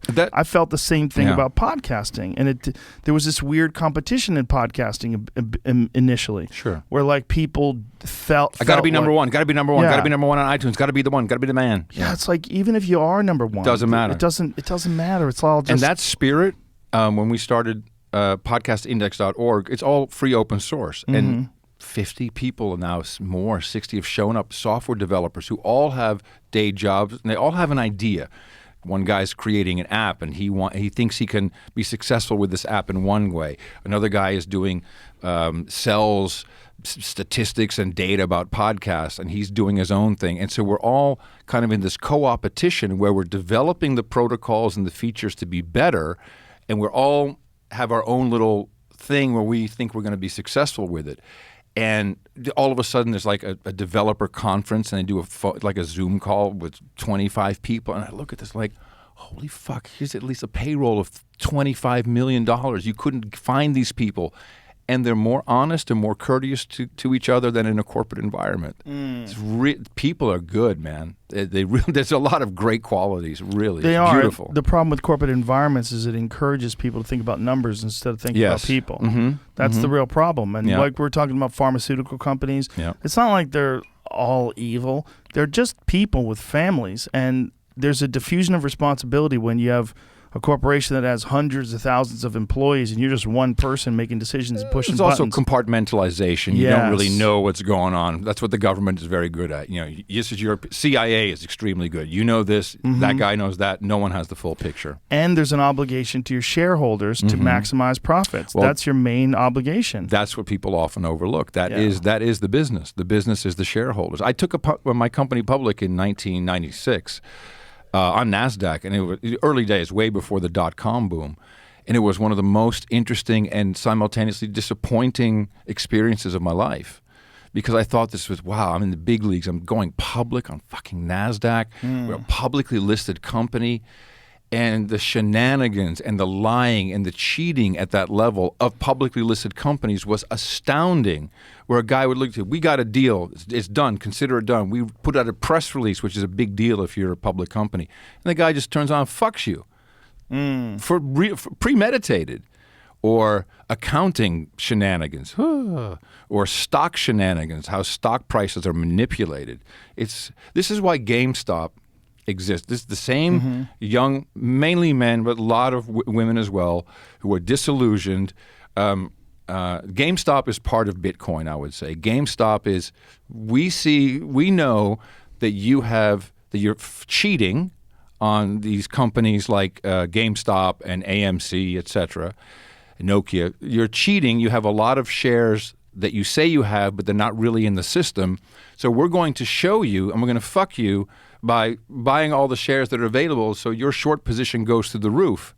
And it didn't end. There's these GameStop is still at like $200-300, and now other hedge funds have come in and they're eating themselves.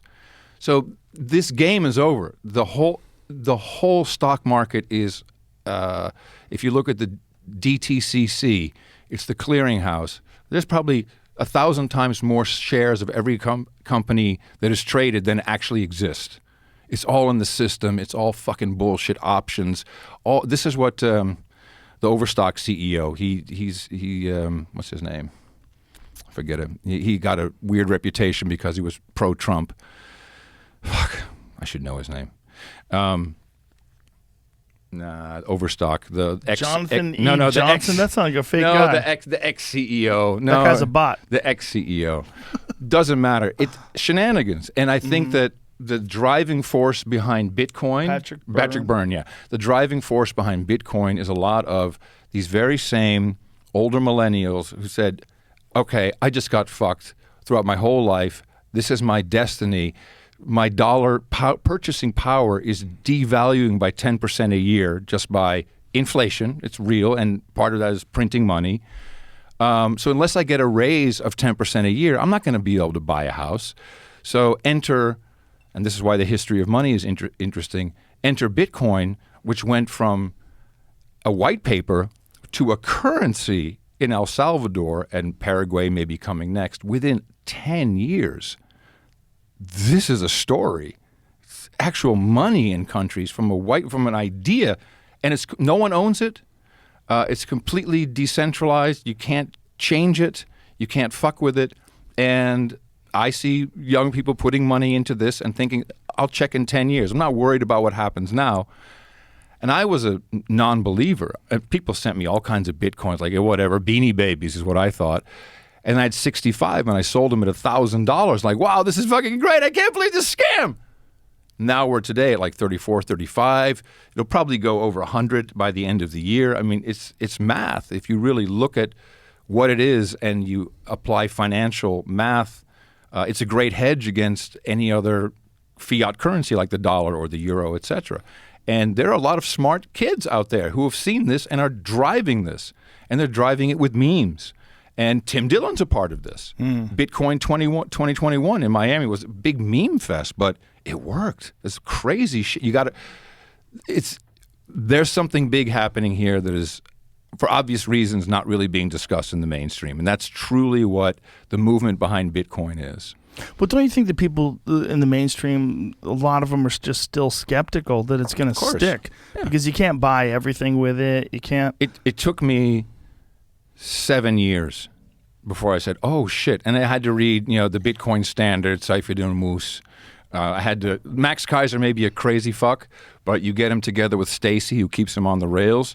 And the guy is a genius. He really sees through a lot of what is coming, and he understands how the financial scams work. And there's things that you don't know, like Lightning, the Lightning Network, which is literally Venmo for Bitcoin. That exists now. That's how we're doing the Podcasting 2.0 streaming payments. It goes instantaneously, almost no fee, done. It's real quick. But mainly people are using it to invest in and just as a store of wealth or a store of value. And I'm 56. I'm going to be 57 in September. I don't give a fuck. I'm going to do everything I can to support Bitcoin. It's my daughter too.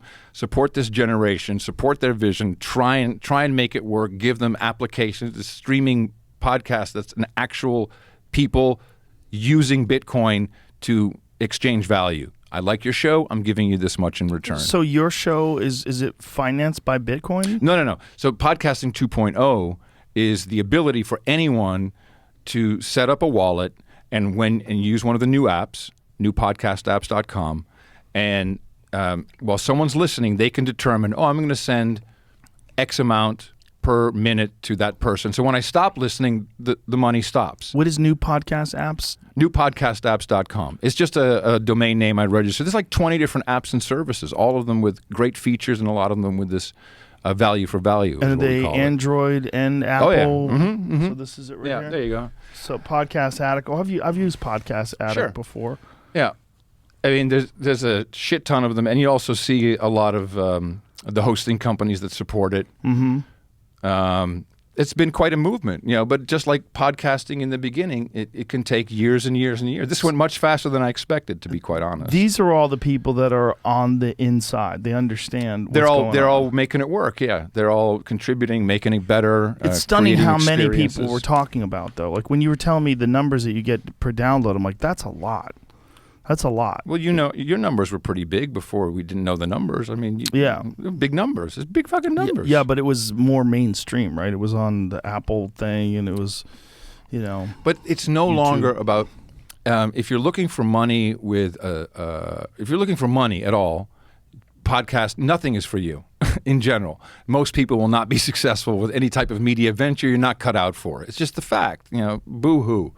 But if you have a message and you understand how to convey it and people are interested, it is much easier. This is kind of the OnlyFans example. It's much easier to make a decent living off of 1,000 people who support you directly. Patreon is a very good example of this. The problem is Patreon can also deplatform you. Yes. That's the piece that I remove with the Bitcoin. Patreon proves it.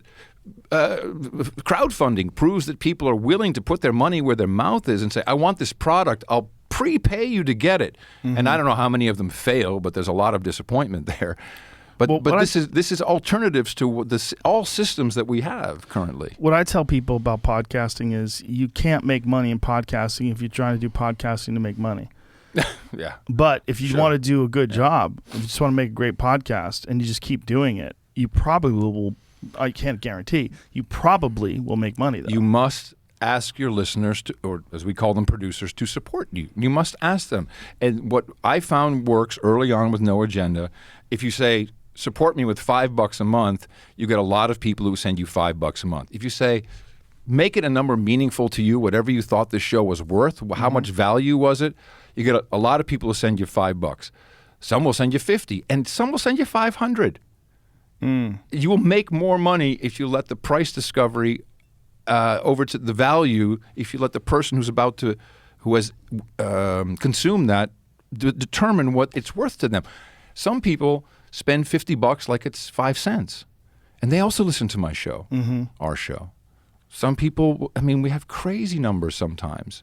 And so your newsletter is basically like things that you find interesting or worthy of discussion? Stuff that's going to come up in the next show. It's a tease. It's a tease. And a reminder, support the show. Hey, we're going to do the show tomorrow. And of course, we thank people in the show. We don't have ad breaks, but we stop and we thank people. We tell them exactly how much money they sent in. You can calculate it. But they usually have very interesting notes. And these notes are from the field, and people have expertise in all kinds of different areas, and they have something to say. I find it very valuable content. Well, it's a good relationship that you have, that's for sure. It's very interesting the way you're doing that. I like it a lot, and I think it's very pure in that there's no one other than those people that you have to answer to. Yeah, and they've built their own language and code around everything. If you don't donate but you listen, you're a douchebag. I didn't make that up. We have a jingle. Hey, here's my donation, and call Jim out as a fucking douchebag. douchebag. You can get de-douched. I mean, these are all these little things. But so you get de-douched if you start contributing? Of course. If you ask for it, you say, hey, here's my money, de-douche me. We'll play the de-douche jingle, of course. You have a de-douche jingle. That's hilarious. You've been de-douched, of course. That's hilarious. We have karma, all kinds of different things. Well, it's interesting to me that, you were the first, and you have been doing this for so long, and this is where you've come to. This is the sort of the conclusions that you've drawn, and this is like where you've decided to wind up, and it seems like you're in a really good place.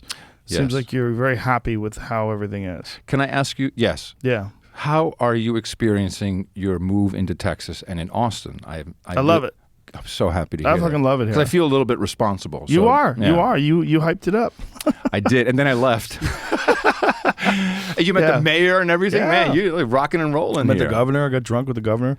Abbott seems like a pretty cool He's a great guy. Yeah. He's a great guy. I like him a lot. Yeah. I love it here. It's Was he really? You got drunk with him? Yeah, we ate barbecue and Did you drank fuck with whiskey. Did you fuck with his wheelchair and roll him around really fast? That would be rude. That'd be hilarious. No, I'm not interested in doing that. When my first gig was a hospital radio station when I was 15. It was a closed circuit station. That's where I got my chops because it was real professional. And so it was one night a week. And then my buddy and I did the show together. We had to audition and go through all. I was 15. Like, oh, I can be this. But what we do is we take these request forms out and hand them out to all the patients because they had 3 channels, the 3 government channels, and then number 4 that was Radio Tulipa in the Tulip Hospital. And we were so bored with this whole process of handing this shit out, but we said, why don't we take the kids down, because the studio was in the corner of like an auditorium, and we'll roll the beds down. And then they can sit there, they can watch us. And I don't know what happened, but at a certain point, it was Iggy Pop's Lust for Life, and we're playing bumper beds with these kids, and they're tripping out, and it's like fucking mayhem. That's when I learned how to reinsert an IV, which is like, whoa, sorry, kid. Jesus Christ. So I love that kind of interaction. That's the best. So I grew up I didn't grow up, but really Jersey, where I was for a lot of years. I have a Jersey mentality, which is certainly South Jersey. Hey, it's Ray the Cripple. It's Curry the Tickmeister. It's all that shit. We always call out the thing that, that's most obvious about you and then just put it in your face and it becomes normal. Right. And then it's okay. What the fuck, man? We're all just bros. Yeah, people don't think that that's the case today. No, it's very politically incorrect. I know. So sensitive. I know. Well, I wish we weren't that sensitive, but luckily we can still be that way and joke and have a good time and laugh. Yeah. We need more of that. Well, I think the other thing about what you're doing with your community is you've kind of established an ethic, right? You've established a way to communicate and to be able to have fun and fuck around with each other. And it's so across all age groups and religions and sexuality. We have an official transgendered of the No Agenda show, accept no substitutes. I mean, and there's many of them. I don't know. I mean, they have meetups every single weekend. There's a meetup around the world where they're just getting together, 10, 15, 20, sometimes bigger, just to chat. And very different opinions, but no one's triggered because you're right. We have this language, this parlance. We're like, it's okay, bro. Well, that's one thing that does give me hope about podcasting is that this podcast, yours, many others, but you can have people of differing political persuasions. Absolutely. Have conversations and be civil with each other. Yeah. I've had people on this podcast that I fucking violently disagree with. Sure. And You've disagreed with me today even on things. Yeah, slightly. Sure. What did we disagree about? I don't know. Oh, some of the things about like the nefarious intent, whether or not these things are actual conspiracies or whether or not people are just taking advantages of situations, and it could appear to be conspiracy. I mean, maybe I'm naive, or maybe I'm just pointing out human nature. Well, it's the world's history is pretty violent and bloody, and there's war and violence and blood and all kinds of shit going on at this very moment, and we just don't think about it. And a lot of real conspiracies. Yeah, and we think about our own shit, what's happening right now when we're being told to be quiet and take your soma. Yeah, take your soma. Take your soma and you'll be good. Yeah, that's kind of what it is. But I really appreciate what you do, Joe, and for having me on again, man. And again, I'm your fucking Tony Randall. I'm your Regis Philbin. All right, I'll come in. I'll bring it, whatever topic. I can do it. I can sing and dance. Yeah, I love that. I appreciate you very much, brother. You're a voice of reason out there. It means a lot to me. Thank you, Joe. Thanks for being here. Tell people how to get to your show. What's the URL? Yeah, so the two things, noagendashow.net and podcastindex.org. And that's who I am. That's what I'm about right now. Love and peace. Instagram? No, I don't do Instagram. Good for you. No. Twitter, but Twitter's just an inbox. It's a way for people. I don't look at the timeline. Okay, but Mastodon. Or Adam at noagendasocial.com. You can follow me from any Mastodon anywhere in the Fediverse. All right, the Fediverse. All right, that's it. Thanks, brother. Thank you, sir. Bye, everybody.